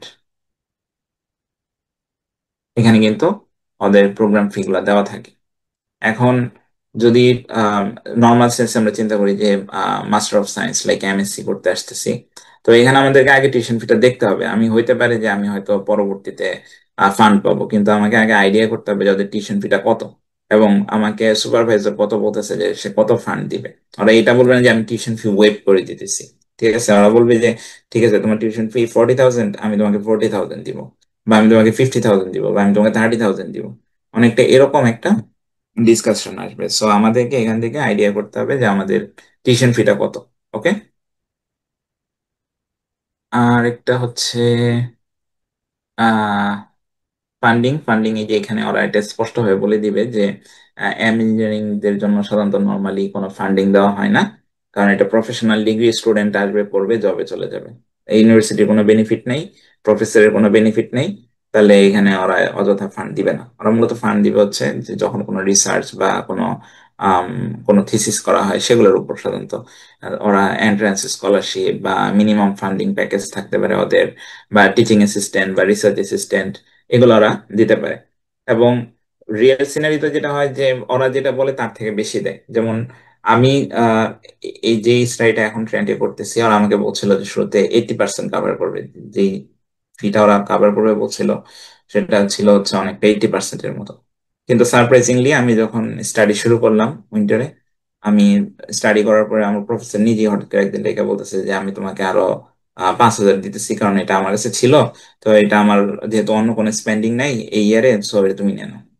তারপর আবার আমি মানে হঠাৎ করে একদিন ঘুম থেকে উঠে দেখি যে আমাকে ইমেল পাঠিয়ে দিচ্ছে ডিপার্টমেন্ট থেকে, যারা ডিপার্টমেন্ট থেকে আরো 2,500 কাভারেজ পে করতেছে, যেটা আমার মানে মানে যেটা আমাকে এক্সট্রা পকেট থেকে দিতে হইতো ইয়ারের জন্য। তো ওরা এটা অটোমেটিক কাভার করে ফেলছে। তো এগুলা এগুলা সারপ্রাইজ হইতে পারে। বাট নর্মালি আমাদেরকে যেটা ওরা মিনিমাম অফার লেটারে যেটা বলবে, ওটা কিন্তু ওরা মিনিমাম কাভার করবে, ঠিক আছে। আবার অনেক সময় দেখা যায় যে ইউনিভার্সিটিতে কিছু এক্সট্রা জব পাওয়া যেতে পারে, লাইক ওরা অনেক সময় মার্কার হায়ার করে বিভিন্ন কোর্সের জন্য। গত সেমিস্টারে আমি একটা কোর্সে মার্কার ছিলাম, তো ওইখান থেকে কিছু এক্সট্রা ইনকাম হতে পারে। অনেক সময় ওরা প্রক্টর হায়ার করে এক্সট্রা। তো এগুলো সাধারণত ওরা সাধারণত হায়ার করে হচ্ছে যে এই মাস্টার অফ সায়েন্স যেগুলা স্টুডেন্ট তাদের থেকেই, লাইক থিসিস বা রিসার্চ বেস যে স্টুডেন্ট গুলো, কারণ ওরা জানে যে এই স্টুডেন্ট গুলাকে ওরা সাধারণত ফান্ডিং করতে চায়। তো এগুলো হচ্ছে এক্সট্রা আমাদের একটা সোর্স হইতে পারে। এর বাইরে ইন ক্যাম্পাস জব স্টুডেন্টদেরকে সাধারণত আনলিমিটেড করতে পারে। স্টুডেন্ট যদি জব পায় বা ম্যানেজ করতে পারে, যে কোনো পার্ট টাইম জব হইতে পারে, সেটা অ্যাডমিনিস্ট্রেশন পর্যায়ে হইতে পারে, সেটা হইতে পারে লাইক ইউনিভার্সিটিতে পার্কিং দেখাশোনা করার জন্য হইতে পারে, ইউনিভার্সিটিতে যে কোনো একটা কফি শপে হইতে পারে। তো স্টুডেন্ট এগুলো আনলিমিটেড করতে পারে। বাট আউট ক্যাম্পাস জব যেটা মানে ক্যাম্পাসের বাইরে যদি জব করে স্টুডেন্ট, তাহলে সেটা হচ্ছে সাধারণত একটা আওয়ার লিমিট ওরা করে দেয়। সে ইন কানাডা আমাদের একটা ওয়ার্কিং লিমিট হচ্ছে 24 আওয়ার্স পার উইক। এর বেশি একটা স্টুডেন্ট ক্যাম্পাসের বাইরে কাজ করতে পারে না ইন জেনারেল, যদি না সে ভ্যাকেশনে থাকে, লাইক স্ক্যাজুয়াল ব্রেকে থাকে। তো এই হচ্ছে ওয়েগুলা যেখান থেকে আমরা হয়তো বা ফান্ড এক জায়গায় করে আমরা টিউশন ফিটা কাভার করতে পারবো নিজেদের বা ম্যানেজ করতে পারবো। তো এই হচ্ছে ওয়ে আমরা কিভাবে ইউনিভার্সিটি গুলা রিসার্চ করব। এই পর্যায়ে কারো কোনো কোশ্চেন যদি থাকে। ভাই, আহ, কি আর বলবো, অনেক এত সুন্দর আলোচনা ভাই, আপনি এত অর্গানাইজ ওয়েতে সবকিছু প্রেজেন্ট করছেন আমাদের, আসলে আমার কাছে মানে খুবই ভালো লাগছে। মানে এত আমি এর আগে হায়ার স্টাডিজ নিয়ে কিছু আলোচনা শুনছি, বাট আপনি এত গোছানো আলোচনা করছেন এবং প্রতিটা বিষয় আমাদেরকে একদম ওয়েবসাইট থেকে দেখাই দিচ্ছেন, এটা আমাদের জন্য অনেক খুবই সৌভাগ্যের ব্যাপার। ভাই, আমার একটা ছোট প্রশ্ন ছিল যে আমরা বাংলাদেশ হুম। থেকে যারা যাই, আসলে আমরা কোন ইউনিভার্সিটি থেকে আসছি, কোন ইউনিভার্সিটিতে গ্রাজুয়েশন করছি, এটা কি কোনো ম্যাটার করে? আচ্ছা, এই কোশ্চেনটা আমি অনেক করতাম আমি যখন অ্যাপ্লাই করতাম। স্পেশালি আমি যখন অস্ট্রেলিয়াতে অ্যাপ্লাই করার জন্য একটা কি বলে ওদেরকে এজেন্সিতে গেছিলাম, ওরা আমাকে এগুলো অনেক বুঝাইছে যে এগুলো ম্যাটার করে ইসি। বাট রিয়েল লাইফে আমার কাছে মনে হচ্ছে যে এখন এটা কোনো ম্যাটার করে না। কারণ আমি ট্রেন্টে স্টাডি করার আগ পর্যন্ত আমার মনে হতো যে রিয়েলি বোধহয় ম্যাটার করে, কারণ আমি অনেক প্রফেসরকে ইমেল দিতাম, রিপ্লাই পাইতাম না। তো আমি ভাবতাম যে মনে হয় ম্যাটার করে। কিন্তু এখানে আসার পর যখন আমি প্রফেসরদের সাথে কাজ করতেছি, তারা যখন স্টুডেন্ট হায়ার করতেছে, তাদেরকে দেখে আমি বুঝতে পারি যে এটা কোনো ম্যাটার করে না। ইভেন আমাদের ডিপার্টমেন্টে একজন স্টুডেন্ট আছে, সে ঢাকা ইন্টারন্যাশনাল ইউনিভার্সিটি থেকে আসছে, প্রাইভেট ইউনিভার্সিটি থেকে। বাট সে এখানে ফুল ফুল ফান্ড স্টাডি পাইছে, ঠিক আছে। আরেকটা স্টুডেন্ট আছে, সেও এরকম প্রাইভেট ইউনিভার্সিটি থেকে, বাংলাদেশ থেকে আসছে। আমাদের ডিপার্টমেন্টে আমার জানার মতো অ্যারাউন্ড 4-5 জন আমরা আছি বাংলাদেশ থেকে। তো অনেকে পাবলিক থেকে, অনেকে প্রাইভেট থেকে, ঠিক আছে। আমি এখানে কোনো ইউনিভার্সিটিকে বড় ছোট করার জন্য বলতেছি না, বাট এটা ম্যাটার করে না আমার কাছে মনে হয়, ঠিক আছে। ওরা মূলত দেখে হচ্ছে স্টুডেন্টের কাজ, স্টুডেন্ট কি করতেছে, স্টুডেন্ট কি এক্সপিরিয়েন্স নিয়ে আসতেছে। তো প্রফেসর এটা দেখেই মূলত স্টুডেন্টটাকে রিকমেন্ড করে। আমি যেটা বললাম যে সুপারভাইজার হচ্ছে সে রিকমেন্ড করবে যে আমি এমএসসি তে একটা স্টুডেন্টকে অ্যাপ্লাই নিতে চাচ্ছি। তারপর হচ্ছে যে তার ওই রিকমেন্ডেশনটা নিয়ে তুমি অ্যাপ্লাই করবে, হচ্ছে যে ঠিক আছে আমি এই ডিপার্টমেন্টে আমি অ্যাপ্লাই করতে যাচ্ছি। একটা ফর্মাল অ্যাপ্লিকেশন সাবমিট করা হবে। সেই ফর্মাল অ্যাপ্লিকেশনটা কিন্তু ওই সুপারভাইজারই অ্যাপ্রুভ করবে পরবর্তীতে। কিন্তু আমার যে অ্যাপ্লিকেশন, সেখানে আমাকে মেনশন করতে হবে যে আমার সুপারভাইজার কে, কারণ আমি এমএসসি তে অ্যাপ্লাই করতেছি। তো তখন ইউনিভার্সিটি ওই অ্যাপ্লিকেশনের যে প্যাকেজটা ওটা ওই প্রফেসরের কাছে পাঠিয়ে দিবে যে তুমি এটা অ্যাপ্রুভ করো। সে অ্যাপ্রুভাল দিবে, এদিকে ইউনিভার্সিটি হচ্ছে চেক করবে যে মিনিমাম রিকোয়ারমেন্ট গুলো ফিল আপ হয়েছে কিনা। লাইক প্রফেসর তাকে হয়তো অ্যাপ্রুভ করে দিল, কিন্তু ইউনিভার্সিটির রিকোয়ারমেন্ট আছে যে আইএলটিএস থাকতে হবে 6.5, কিন্তু স্টুডেন্ট এটা জমা দেয়নি। দেখা গেছে যে স্টুডেন্টের মিনিমাম একাডেমিক থাকতে হবে 3.5, কিন্তু স্টুডেন্টের ওটা নাই, বা 2.5 এটা নাই। তখন হচ্ছে ওরা এখানে আটকাবে যে এই স্টুডেন্টকে অ্যাডমিশন নেওয়া যাবে না, কারণ এটা হচ্ছে ওদের একটা মিনিমাম রুলস। কারণ হতে পারে যে একটা সুপারভাইজার হয়তো একটা স্টুডেন্টকে বললো যে ওকে নিয়ে নি, কিন্তু দেখা গেছে যে স্টুডেন্ট আসলে ওই ওই কোয়ালিফিকেশন তার আছে কিনা সেটা তো একটা মিনিমাম জাজমেন্ট আছে, তাই না? তো প্রফেসরের কথায় তো আবার ডিরেক্টলি ওরা নিয়েও নিবে না। তো দুইটা বিষয়ের কম্বিনেশন ঘটে আর কি। ঠিক আছে, তো আমার মতে এখানে ওভারঅল ইউনিভার্সিটিটা খুব বড় একটা ম্যাটার করে না। ওকে, তো আমরা একটু নেক্সটে যাই। আমি একটু সংক্ষেপে ধারণা দিতে চাই যে আমরা প্রফেসরকে ইমেলটা কিভাবে লিখবো। ঠিক আছে, কারণ এটা আমরা চাইলে এনি টাইম আমরা স্টার্ট করতে পারি, কারণ ইমেল লিখতে তো আমাদের কোনো টাকা পয়সা লাগতেছে না, তাই না? আমি একটু স্লাইডে যাই। তো এটা এটা আমি এনি টাইম লিখতে পারি, এবং লেখার মাধ্যমে কিন্তু আমার একটা অভিজ্ঞতা তৈরি হবে যে আমার কিভাবে লিখতে হয়। ঠিক আছে, আমি প্রথমবার যেভাবে লিখবো, দ্বিতীয়বার হয়তো আরেকটু বেটার লিখবো, তৃতীয়বার আরো বেটার লিখবো। তো এই লেখার প্র্যাকটিসটা কিন্তু আমাদের আসবে প্র্যাকটিসের মাধ্যমে, যে আমি কতবার লিখতেছি। আর এক ইমেল আমি কপি পেস্ট করে আমি যদি সব প্রফেসরকে পাঠিয়ে দিই কানাডায়, ঠিক আছে, আমার ধারণা যেটা, আমি যদি পুরো প্রফেসরদের একটা লিস্ট করি কানাডায় এবং সবাইকে যদি আমি একটা ইমেল লিখে পাঠিয়ে দিই, আমার মনে হয় না কেউ ইমেলে রিপ্লাই দিবে। কারণ জেনেরিক ইমেল ওরা পড়ে বুঝতে পারে। ঠিক আছে, তো জেনেরিক ইমেল না লিখে আমাদেরকে কি করতে হবে, ইমেলটা আমাদেরকে কাস্টমাইজ করতে হবে based on professor, based on university, based on তার রিসার্চ রিসার্চ ইন্টারেস্ট, এবং বেসড অন আমার প্রোফাইল কিভাবে ম্যাচ করতেছে তার সাথে। তো আমরা চাইলে এটাকে একটা টেমপ্লেট হিসেবে থিঙ্ক করতে পারি, বাট এটা কোনো স্ট্যান্ডার্ড টেমপ্লেট না যে আমি এটা লিখলেই বোধহয় আমাকে মাস্ট প্রফেসর রিপ্লাই দিতে যেতেছে। ঠিক আছে, এটা এটা কিন্তু এরকম না যে এটা কপি পেস্ট করলেই হয়ে গেল। আমি just fill in the blanks করে দিলাম আর জমা দিয়ে দিলাম।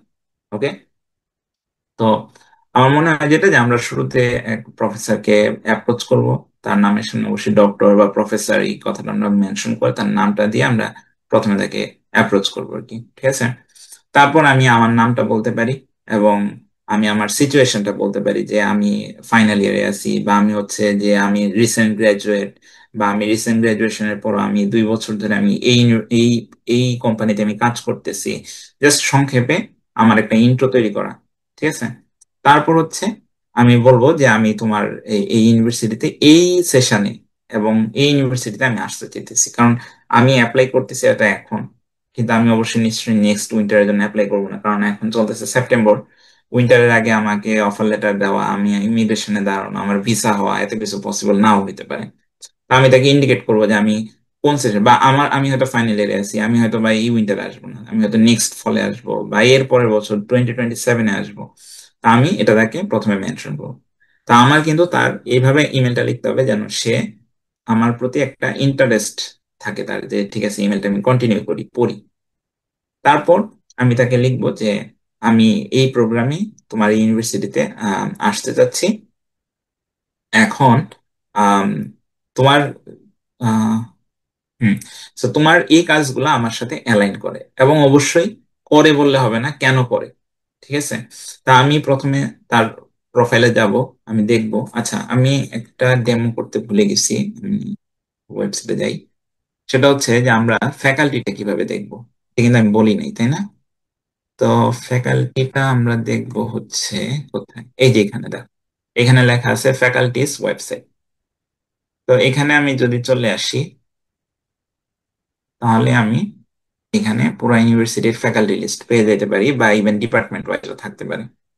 এখানে ওদের ভিউ বুক আছে, ক্যাম্পাস ম্যাপ আছে, অনেক কিছু আছে। তো আমাদের এখানে দরকার হচ্ছে প্রফেসর গুলা কোথায় আছে, তো এটা কোথায় পাবো?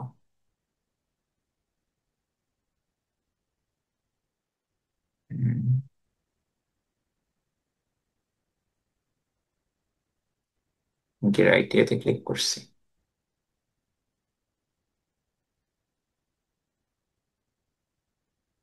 1 মিনিট, একটু সময় দিতে হবে।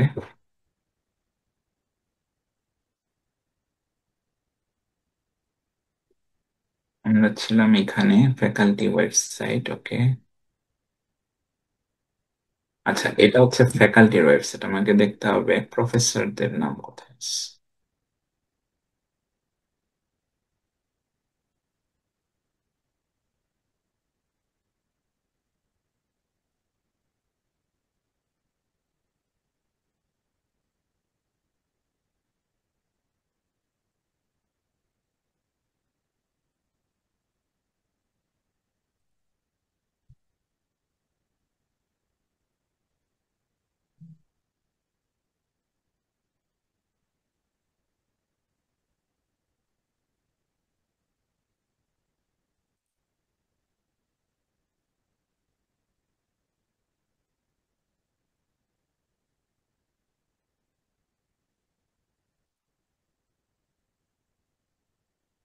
এটা হচ্ছে একটা প্রবলেম, এক একটা ইউনিভার্সিটিতে নেভিগেশনটা ডিফারেন্ট থাকে।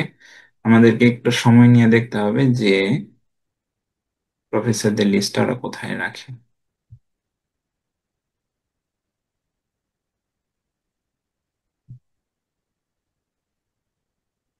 আচ্ছা, আমি অন্য একটা ইউনিভার্সিটিতে দেখাই, এখানে মনে হচ্ছে একটু কমপ্লেক্স।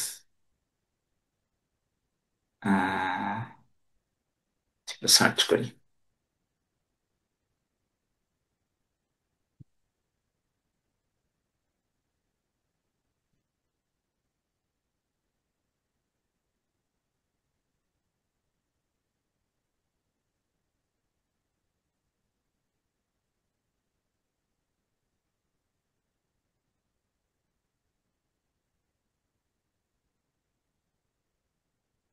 এই যে এখানে আমরা দেখতে পাচ্ছি যে আমাদের কিন্তু এখানে প্রফেসরদের ফুল লিস্ট আছে, তাই না?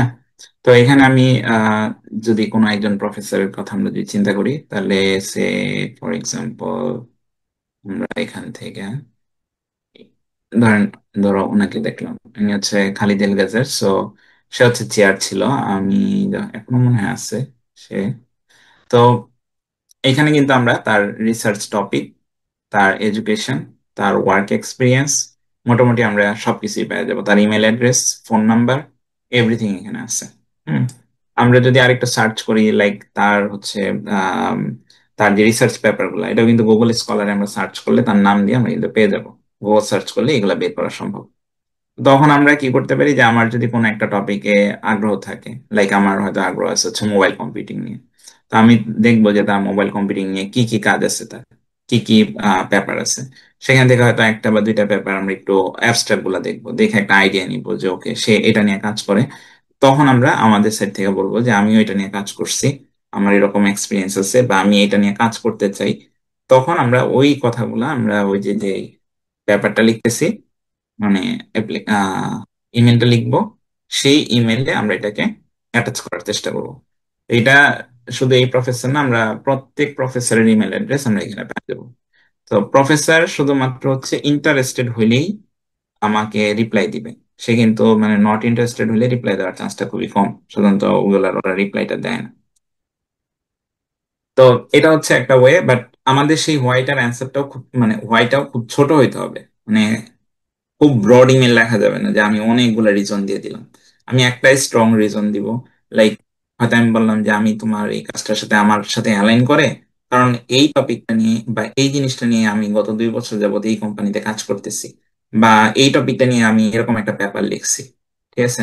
তো আমরা সেভাবে এই হোয়াইটাকে খুব ভালো করে জাস্টিফাই করবো, একটা স্ট্রং রিজন দিব। ঠিক আছে? তারপর হচ্ছে আমি আমি হয়তো বা ওই যে আমি যেটা বললাম যে আই হ্যাভ কন্ডাক্টেড প্রজেক্ট বা পাবলিকেশন, সেগুলো এখানে থাকতে পারে। আমি যেটা বললাম যে হোয়াই হচ্ছে আমরা দিব হচ্ছে যে একটা স্ট্রং রিজন। তারপর আমি চাইলে আরো একটা দুইটা দিতে পারি, সাপোর্টিভ না দিলেও হবে, ডাজন্ট ম্যাটার। তারপর হচ্ছে আমার আইএলটিএস স্কোর যদি থাকে সেটা আমি দিব, বা আমার সিজিপিএ কেমন সেটা তাকে মেনশন করব। ঠিক আছে? ওকে। তারপর হচ্ছে কোন টার্মে অ্যাপ্লাই করবো সেটা এখানে লিখবো। তারপর হচ্ছে আমি তাকে বলবো যে তুমি তুমি কি আমাকে জানাতে পারো যে তুমি কি স্টুডেন্ট অ্যাকসেপ্ট করতেছো কিনা। এখন এই ক্ষেত্রে যেটা হয়, অনেক অনেক ওয়েবসাইটে প্রফেসররা নিজেরাই মেনশন করে যে সে এখন স্টুডেন্ট হায়ার করতেছে। তো তখন তাকে এটা লেখার দরকার নেই, জাস্ট ডিরেক্টলি বললেই হলো যে আমি জানি যে তুমি স্টুডেন্ট হায়ার করতেছো, আমি তাদের মাঝে একজন হইতে চাই, বা আমি তোমার ল্যাবে যোগ দিতে চাই। ঠিক আছে? এবং তারপর আমরা এটাকে জাস্ট র্যাপ আপ করে ক্লোজ করব। তো একটা জিনিস মাথায় রাখবো যে আমরা যখন অ্যাপ্লাই করব একই ইউনিভার্সিটির একই ডিপার্টমেন্টের মাল্টিপল প্রফেসরকে অ্যাপ্রোচ করব না, ঠিক আছে? কারণ এটা হয় কি, অনেক সময় হয়তো প্রফেসররা নিজেদের মধ্যে ডিসকাশন করতে পারে, অনেক সময় এটা ফিল্টার হইতে পারে। তো বেটার অপশন হচ্ছে একটা ইউনিভার্সিটির একটা প্রফেসর চুজ করা প্রথমে, ঠিক আছে, বেস্ট ওয়ান যেটা তোমার সাথে ভালো ম্যাচ করবে। তারপর অন্য একটা ইউনিভার্সিটির অন্য একজন প্রফেসরকে আমি হয়তো অ্যাপ্রোচ করতে পারি। ওকে। আরেকটা হচ্ছে যে আম, যেটা ইম্পর্টেন্ট সেটা হচ্ছে যে পুরো ইমেলটা যেন আমাদের ফর্মাল থাকে এবং পলাইট থাকে। আমরা চাইলে এআই ইউজ করতে পারি, ডাজেন্ট ম্যাটার। এখন সবাই জানে যে এখানে এআই ইউজ করা হয়, এবং আমাদের এখানে ইউনিভার্সিটিতেও একটা লিমিটেড রেঞ্জে এআই ইউজ করার জন্য অপশন করা আছে, লাইক ইভেন একাডেমিক রিসার্চ ক্ষেত্রেও আমরা ইউজ করতে পারি, ঠিক আছে? আম, আমার প্রফেসর, ইভেন আমার সুপারভাইজার আমাকে চ্যাট জিপিটি প্লাস ইউজ করতে দিতেছে। তো অনেকটা এরকম যে এআই ইউজ করা যায়, বাট লিমিটেড রেঞ্জে। লাইক আমি জেনেরিক একটা ইমেল লিখে দিয়ে দিলাম, অনেকটা ওরকম না। এআইটা ইউজ করে আমি হয়তো আইডিয়া নিব, এটাকে আমি একটা টুলস হিসেবে ইউজ করব, ঠিক আছে? আম, তারপর হচ্ছে আরেকটা যেটা, সেটা হচ্ছে আহ, আমরা আমরা আমরা এখানে প্রথম ইমেলে আমরা ফান্ডিংটা নিয়ে হয়তো কোশ্চেন না করাটাই বেটার, এবং অবশ্যই করব না, ঠিক আছে? এটা সাধারণত প্রফেসরের সাথে যখন প্রথম ইন্টারভিউ হবে বা দুই তিনটা ইমেল হবে, তখন আমরা তার সাথে ডিসকাস করবো যে আমি তুমি তুমি কি ফান্ড দিবা। এবং বেশিরভাগ ক্ষেত্রে হয় প্রফেসর নিজেই বলে যে আমার এরকম ফান্ড আছে, তোমাকে আমি এরকম ফান্ড কাভারেজ দিব, ঠিক আছে? আম, আর সবচেয়ে ইম্পর্টেন্ট যেটা একটু আগে বললাম, যে ইমেলটা যেন খুব বেশি বড় না হয়, একটা ছোট বাট ইনফরমেটিভ। ওকে। এখানে কি আমাদের কারো কোনো কোশ্চেন আছে? আমি আর একটা বা দুইটা স্লাইডে যাব, তারপর আমি আমার কথা শেষ করবো আর কি, ঠিক আছে? আহ এইটুকুতে কারো কোনো কোশ্চেন যদি থাকে ইমেল নিয়ে।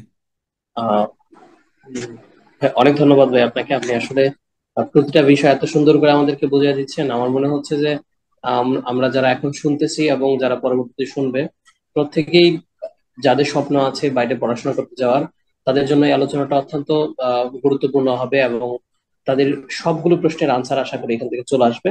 ভাই, এই মুহূর্তে হুম। আমার একটা প্রশ্ন ছিল যে আমাদের বয়সের ক্ষেত্রে কি কোনো ব্যারিয়ার আছে কিনা, যদি সংক্ষেপে বলতেন। না, কোনো ব্যারিয়ার নেই বয়সের ক্ষেত্রে। কানাডা এজ ডাজেন্ট ম্যাটার, স্টাডির ক্ষেত্রে স্পেশালি। আমি মনে করতে পারি, আমি যখন আগে মহাক কলেজে ছিলাম, আমাদের ওরিয়েন্টেশন ছিল, তখন একজন খুব বয়স্ক একজন মহিলা আসছে। সে এসে বলতেছে যে আফটার অ্যারাউন্ড, আই গেস সে এরকম বলতেছিল যে আফটার 25 ইয়ার্স সে আবার স্টাডিতে ব্যাক করতেছে। কোনো একটা রিজনে সে হয়তো বা কোনো কন্টিনিউইং স্টাডি বা কিছু একটা করতে আসছে ওই কলেজে। তো এটা এটা এখানে ডাজেন্ট ম্যাটার। থ্যাংক ইউ ভাই, আপনি হ্যাঁ, বাট কতটুকু। যেটা ম্যাটার করে সেটা হচ্ছে গ্যাপ। লাইক আমি যখন অ্যাপ্লাই করব, আমাকে অবশ্যই ব্যাখ্যা করতে হবে যে আমি ওই গ্যাপটাতে কোথায় ছিলাম। আমি যদি একটা সিভি দিই, আমার সিভিটা যেটা দিব, সেখানে যদি একটা গ্যাপ থাকে, অবশ্যই তারা জানতে চাইবে যে তুমি এই গ্যাপে কোথায় ছিলা, কি করছো। তো এটাকে ফিল আপ করতে হবে। আমি হয়তো দেখাবো যে আমি কোনো জবে ছিলাম, আমি হয়তো আমার নিজের বিজনেস করছি, বা আমি ফ্যামিলির কোনো একটা কাজ করছি। ব্যাখ্যা করতে হবে যে কি কি হয়েছে ওই ওই সময়টাতে। ওকে, সো ভাই আসসালামু আলাইকুম। আদার ভাই কন। ওয়ালাইকুম আসসালাম। ভাই আমার একটা কোয়েশ্চেন ছিল। হুম। ভাই আমরা যখন মেইল করব তখন কি কোনো মানে টাইম শিডিউল মেনটেন করে মেইল করতে হবে, লাইক সকালে বা বিকালে বা সন্ধ্যায়, এরকম কি কোনো টাইম ইমেল তারা শিডিউল? এনি টাইম চেক দিবে, তারা তাদের জমা ইমেল। বাট বেস্ট অপশন হচ্ছে, আমি বলবো বেস্ট অপশন হচ্ছে বাংলাদেশ সময় রাতে করা, যেন ওরা সকাল সকাল হাতে পায় আর কি, তাহলে ইমেলটা টপের দিকে থাকে আর কি। বা ওই দেশে যখন অফিস আওয়ার শুরু হয় তখনই ফার্স্ট হুম। আওয়ারে মেইল করা, বা এটা কিরকম হবে? ওইটাই আমি বললাম যে অফিস শুরু হওয়ার একটু আগে, লাইক আমাদের এখানে তো অফিস আওয়ার হচ্ছে সাধারণত 8টা 9টা। তো ওইটা মেনটেন করে যদি দেওয়া যায়, তাহলে হয়তো প্রফেসর যখন তার কম্পিউটারটা এসে ওপেন করবে, তার ইমেলে যখন ঢুকবে, তখন টপের দিকে থাকবে আমাদের ইমেলটা আর কি। বাট নর্মালি সে সব ইমেলই চেক দিবে। ওকে ভাই, থ্যাংক ইউ ভাই। হুম। Thank you. ভাই আমার সো একটা প্রশ্ন আদার, ছিল। ইয়া, কি? ভাই আমি কি যে কোনো প্রফেসরকে মেল করলে উনি আমার মেলটা দেখবে? ওই যে যেটা বললাম যে প্রফেসর ইমেলটা ওপেন করবে। ও আচ্ছা, একটা কথা বলতে ভুলে গেছি, আমাদের সাবজেক্ট লাইনটা খুবই ইম্পর্টেন্ট আমাদের ইমেলের, ঠিক আছে? তো ইমেলে আমরা চেষ্টা করব শর্ট করে কিওয়ার্ড ইউজ করতে, যে কিওয়ার্ড গুলা তাকে আগে ইনফরমেশন দিবে যে এটা কি রিলেটেড ইমেল, বা এই স্টুডেন্টটা কি, তাকে ওপেন করা উচিত হবে কিনা। আমি এই কথাটা বলতেছি একটা রিজনে, আমার এখানে ব্যক্তিগত এক্সপিরিয়েন্সে যেটা বুঝছি, ওরা অনেক ইমেল পায়। ঠিক আছে, শুধু এরকম মানে ফান্ড খুঁজতেছে বা মাস্টার্স করতে যাচ্ছে এরকম স্টুডেন্টদের ইমেলই আসে না, ওদের বিভিন্ন অ্যাডমিনিস্ট্রেশনের ইমেল আসে। ওদের যে স্টুডেন্ট এখানে যে যাদেরকে ওরা পড়াচ্ছে, আন্ডার গ্রেডের কোর্স থাকে ওদের দুইটা, তো এই কোর্সগুলোর স্টুডেন্টদের ইমেল আসে। আমি যদি সিম্পলি দেখি, আমার যে প্রফেসর তার নিজের দুইটা সেকশন ছিল গত সেমিস্টারে, তার নিজের আন্ডারে মনে হয় অ্যারাউন্ড 1 থেকে 150 স্টুডেন্ট ছিল। তো এই স্টুডেন্ট গুলা কিন্তু ইমেল করে প্রফেসরকে যে তার কোর্সে প্রবলেম হয়েছে, বা তার সে হয়তো সিক, বা সে হয়তো মার্ক নিয়ে হ্যাপি না, এনিথিং প্রফেসরকে ইমেল করতে পারে স্টুডেন্টরা। ইভেন এখানে এখানের সিনারিওতে যেটা হয় যে স্টুডেন্টরা ইমেলে অনেক কিছুই লেখে। হ্যাঁ, ইভেন আমি জানি না, আমার লাস্ট যে ইউনিভার্সিটি ছিল মানে মহা কলেজ ছিল, ওদের একটা রুলস ছিল, ওরা বলে দিত যে তোমাকে এই জিনিসগুলো মাস্ট ইমেলে মেনশন করতে হবে, লাইক রোল নাম্বার বা ডিটেলস দিতে হবে। এখানে স্টুডেন্টদেরকে এটা না বলাতে ওরা অনেক সময় শুধু জাস্ট কোশ্চেন পাঠায় দেয়। তখন ওইগুলার আবার খুঁজে বের করতে হয় যে স্টুডেন্ট কোন সেকশনের কোন গ্রেডের। তো এইগুলাই প্রফেসররাই করে। ঠিক আছে, তো এর বাইরে যায় যখন এই আমাদের রিকোয়েস্ট গুলা যাবে যে আমরা মাস্টার্স করতে যাচ্ছি বা আমরা তোমার সাথে থিসিস বা রিসার্চ করতে যাচ্ছি, তখন কিন্তু ওদের এই ইমেলটা ওরা যখন খুলবে, ওরা কিন্তু চিন্তা করবে যেটা খুলবো কিনা এখন। তো এই জন্যই যদি আমরা ভালো সাবজেক্ট লাইন লিখি যেটা তার জন্য অ্যাট্রাকটিভ হবে, তাহলে সে মাস্ট ওপেন করবে। ঠিক আছে, এখন সাবজেক্ট লাইনটা আমি কিভাবে লিখতে পারি? সাবজেক্ট লাইনটা ডিপেন্ড করবে আমার প্রোফাইলের উপরে, যে আমি আমি কি নিয়ে পড়াশোনা করছি, আমার রিসার্চ টপিক কি, আমি কি নিয়ে জব করতেছি। ঠিক আছে, সে আমি যখন আমি যখন ইমেল লিখছিলাম আমার প্রফেসরকে, তখন আমি মনে হয় আমার সাবজেক্ট লাইনে আমি ইউজ করছি যে সফটওয়্যার ডেভেলপার। সো কারণ হচ্ছে সে সে ডেভেলপার খুঁজতেছিল। তো আমি সাবজেক্ট লাইনে ওইটা লিখছি, আমি তার ডিটেলে পাইছি, সে লিখছে যে সে স্ট্রং প্রোগ্রামার খুঁজতেছে। আমি তখন লিখছি যে প্রোগ্রামার। ঠিক আছে, তো এবং আমি যে কোম্পানিতে কাজ করতেছিলাম ওইটাও মেনশন করছি এখানে। তো এখন সাবজেক্ট লাইন অবশ্য আমরা খুব বড় করতে পারি না, বাট ওই যে আমি বললাম যে কমপ্রেস করতে হবে কিওয়ার্ড দিয়ে বুদ্ধি খাটায়, যে শর্ট একটা সাবজেক্ট লাইন, বাট সেটা তাকে ইমপ্রেস করবে যে আমি এটা খুলবো। ঠিক আছে, আমার মতে এটা অনেকটা ওই যে কোম্পানির প্রমোশনাল অফারের মতো। আমরা দেখি না যে লেখা দেয় যে গেট ওয়ান ফ্রি, বাই ওয়ানটা আর লেখে না। তো তারপরে আমরা খুলে দেখি যে ঠিক আছে কিভাবে ফ্রিটা পাবো। তো অনেকটা ওইভাবেই আমাদেরকে সাবজেক্ট লাইনটা সুন্দর করে লিখতে হবে। এখন সে যদি এটা ওপেন করে, ওপেন করার পর প্রথম 2-1 লাইন পড়ার পরে যদি সে ফিল করে যে পুরো ইমেলটাই তার পড়া উচিত, সে বাকিগুলো বলবে। সে বাকিটা পড়ার পরে যদি সে ফিল করে যে অ্যাটাচমেন্ট গুলো ওপেন করে দেখা উচিত, স্টুডেন্টের একাডেমিক রেকর্ড কেমন, সে বাকিটা ওপেন করবে। আমার ইমেলে যা লিখতে হবে না যে আমার এই এই কোর্স ছিল, আমি এই কোর্সে এই স্কোর পাইছি। আমার মনে হয় এগুলো ইমেলে লেখার প্রয়োজন নেই। কারণ সে স্কোর দেখে সেটা একটা স্টুডেন্টকে রিসার্চের জন্য আনবে না, সে আনবে হচ্ছে স্টুডেন্টের কাজ দেখে। তো আমরা যদি মেনশন করতে পারি যে আমি এটা নিয়ে কাজ করছি, ওইটা নিয়ে আমি পেপার লিখছি, আমার যদি পেপার নাও থাকতে পারে, তাই না, আমি হয়তো বলতে পারি যে আমি এটা নিয়ে কাজ এই মুহূর্তে করতেছি। হ্যাঁ, বা আমি হয়তো মেনশন করতে পারি যে আমি নিউ গ্রাজুয়েট, আমি এই কোম্পানিতে এই সিচুয়েশনে আমি জব করতেছি। তো এই জিনিসটাই আমাদেরকে কম্প্রেস করে লিখতে হবে। তো তখন সে I hope must email open করবে, অ্যান্ড ইমেলের রিপ্লাইও সে দিবে। আরেকটা প্রশ্ন ছিল ভাই, হুম। যে আমার স্কলারশিপের যে পার্সেন্টেজ, ধরেন ভাই ফুলি ফান্ডেড স্কলারশিপ বা এতটুকু পার্সেন্টেজ যে পাইলাম, ওইটা কি পুরোটা প্রফেসরের উপর নির্ভর করে? উনি আমাকে এটা কত পার্সেন্টেজ? হ্যাঁ, এটা অনেক সময় প্রফেসরের উপর ডিপেন্ড করে, লাইক ডিপেন্ড করে যে ফান্ডটা কিভাবে আসতেছে। অনেকগুলা ফান্ড হইতে পারে। প্রথমত একটা ফান্ড হইতে পারে যে ইউনিভার্সিটি এন্ট্রান্স স্কলারশিপ দিতে পারে। লাইক অনেক ইউনিভার্সিটিতে হয়তো একটা নির্দিষ্ট প্রোগ্রাম আছে যেটাতে স্টুডেন্ট অ্যাপ্লাই করলে ওদের যদি টিউশন ফি হয়, আমি ধরে নিলাম টিউশন ফি 20,000, জাস্ট একটা ফিগারের জন্য। তো ওরা হয়তো বললো যে ঠিক আছে, তোমার 3 সেমিস্টারে 20,000 দিতে হয়, তো আমরা এন্ট্রান্স স্কলারশিপে তোমাকে 3,000 দিয়ে দিচ্ছি। তো তখন কি হয় যে আমি ক্যালকুলেট করে দেখলাম যে এটা 17,000 হয়েছে। ওকে, তারপর হয়তো ইউনিভার্সিটি বললো যে তুমি টিএ করবা আমাদের সাথে, মিনিমাম এত আওয়ার্স কাজ করতে হবে। সাধারণত আমার ক্ষেত্রে যেটা দিচ্ছে সেটা হচ্ছে 120 আওয়ার্স 1 ইয়ারে, দ্যাট ইজ উইকলি আমাকে 10 ঘন্টা করতে হয় 2টা সেমিস্টারের জন্য, দ্যাট ইজ 8 মাস। হুম। তো ওরা হচ্ছে বলবে যে ঠিক আছে, আমি তোমাকে এটার জন্য তোমাকে 12,000 দিব। তাহলে 12,000 আর 3,000 আমার হয়ে গেল কত, 15,000। তারপর হয়তো বললো যে ওকে, রিসার্চ অ্যাসিস্ট্যান্টে ওয়ার্ক করার জন্য তোমাকে আরো 4,000 দিব। তাহলে আমাকে রিসার্চ অ্যাসিস্ট্যান্টের জন্য সে আমাকে সারা বছরে দিবে আরো 4,000, দ্যাট ইজ 19,000 হয়ে গেল। এখন 1,000 বাকি আছে। এখন প্রফেসর হয়তো বলতে পারে যে তার হাতে একটা রিসার্চ ফান্ড আছে, সে হয়তো এক্সট্রা একটা খাবার দিতে পারে যে আরো 1,000 আমি তোমাকে দিব বা আরো 3,000 আমি তোমাকে দিব। তো এখন যদি এরকম হয় যে সে আরো 3,000 দিল, তাহলে কি হবে, আমার কাছে এক্সট্রা চলে আসবে যেটা আমি লিভিং কস্ট ইউজ করতে পারবো। ঠিক আছে। এখন এটাই হচ্ছে যে আহ, মানে বিষয় যে ইউনিভার্সিটি গুলা কিভাবে এটাকে অর্গানাইজ করে। এবং অনেক সময় যেটা হয়, স্টাডি চলাকালীন সময়েও আমরা কিন্তু ইউনিভার্সিটির কাছে বিভিন্ন ক্ষেত্রে স্কলারশিপের অ্যাপ্লাই করতে পারবো। যেমন আমার ইউনিভার্সিটিতে যেটাতে আছি, ওদের বার্সারি দেয়, দ্যাট ইজ প্রতি সেমিস্টারে ওদের কাছে অ্যাপ্লাই করতে হয় যে আমার নিড আছে, যে আমার এরকম সারপ্লাস আছে, আমাকে এত টাকা খরচ করতে হচ্ছে লিভিং এর জন্য, তুমি যদি আমাকে কিছু দাও তাহলে হেল্পফুল হয়। এটা একটা প্রসেস আছে, ওই প্রসেসে ওদেরকে অ্যাপ্লাই করতে হয়। তো আমার ক্ষেত্রে যেটা হচ্ছে, প্রতি সেমিস্টারে অ্যারাউন্ড $500 মতো জাস্ট পে করতেছে। তো এটা হচ্ছে এক্সট্রা, ওরা দিতে পারে ডিপেন্ডিং অন সিনারিও, প্রোফাইল এবং ওয়ার্ক এনগেজমেন্ট। লাইক আমার ক্ষেত্রে যেটা হয়েছে যে আমি এখানে কিছু ভলান্টিয়ার ওয়ার্কেও আছি ওদের সাথে। তো ওগুলাকে ওরা দেখে যে কমিউনিটিতে ইনভলভমেন্ট কেমন বা কি নিয়ে স্টুডেন্টরা কাজ করতেছে, কেন তারা এই পেমেন্টটা করবে। এর বাইরে আবার অনেক সময় ওদের আম, বিভিন্ন রকম ফান্ড থাকতে পারে, চ্যারিটি টাইপ ফান্ড থাকে, ওইখান থেকে ওরা অনেক সময় কভার করতে পারে। আর সাধারণত হচ্ছে যে স্টুডেন্ট যখন এখানে রিসার্চ বা থিসিস করতেছে, তখন হচ্ছে বিভিন্ন সেমিনারে যাওয়া, ওগুলা অ্যাটেন্ড করা, প্রয়োজনীয় সফটওয়্যার কেনা, প্রয়োজনীয় হচ্ছে টুলস এর প্রয়োজন হওয়া, সাবস্ক্রিপশন, এগুলা সব সাধারণত ইউনিভার্সিটি কভার করে থাকে।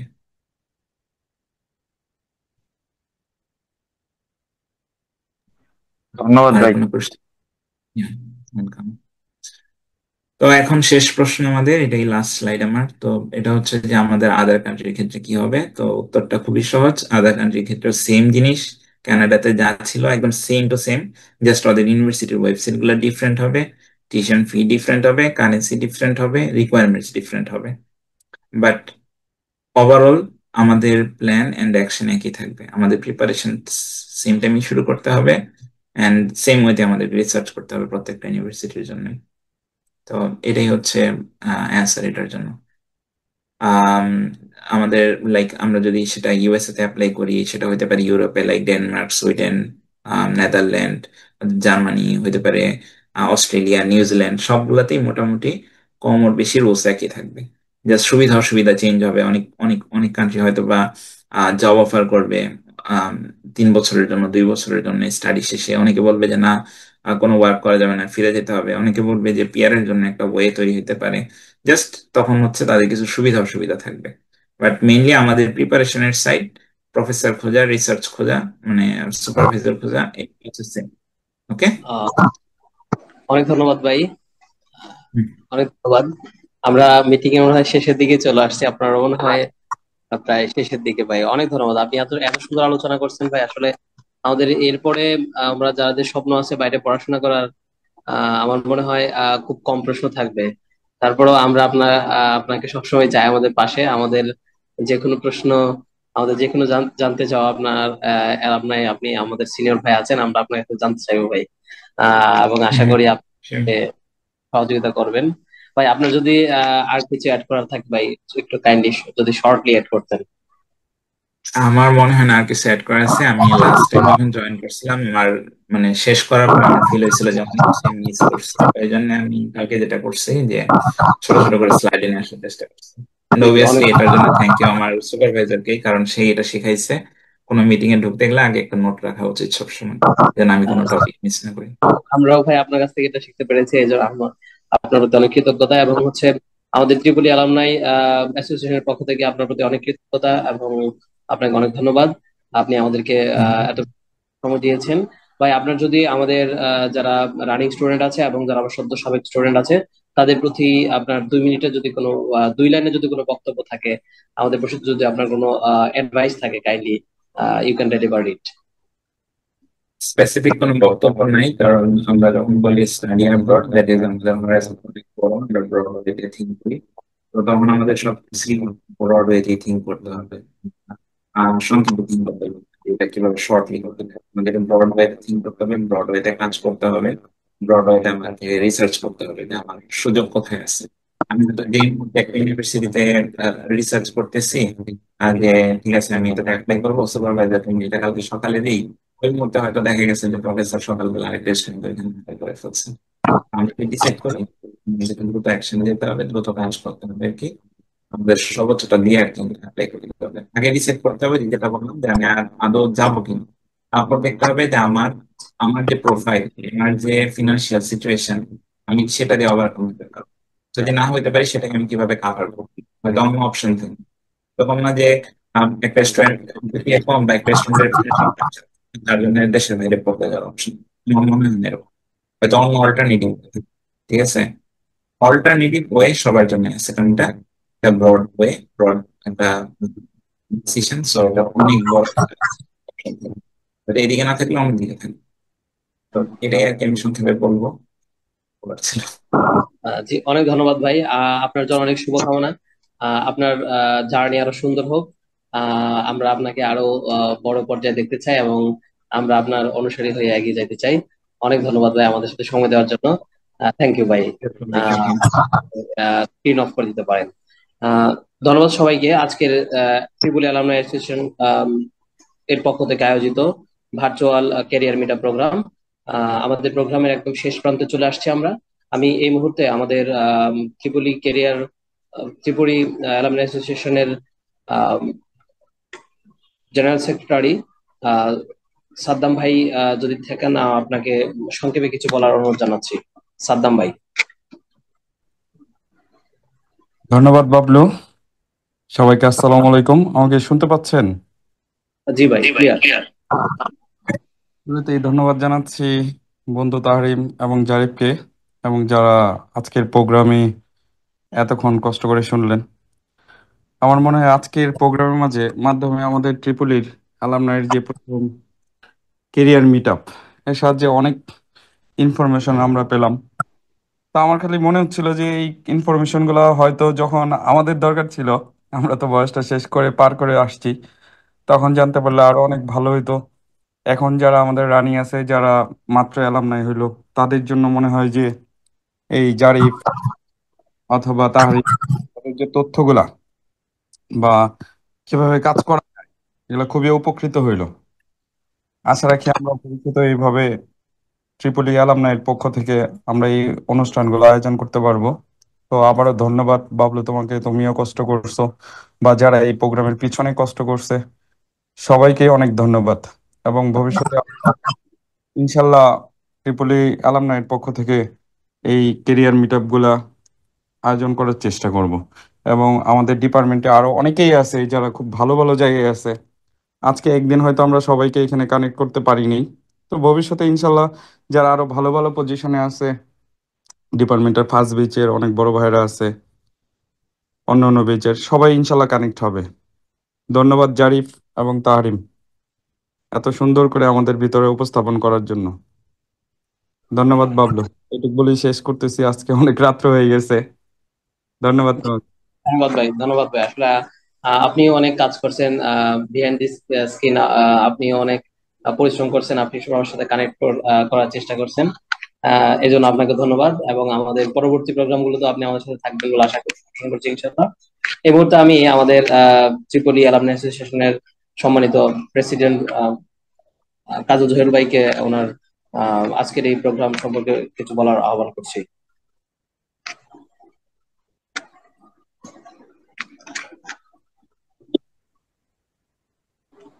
তুমি আমার ইয়াটা একটু ইয়ে করে দাও, এই ভিডিওটা।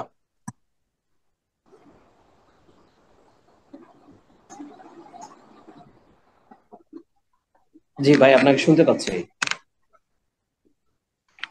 হ্যাঁ বললাম, তুমি ভিডিওটা ইয়ে করে দাও, অন করে দাও আমার আর কি, কানেক্ট হচ্ছে না। হ্যাঁ, জি আচ্ছা। ভাই।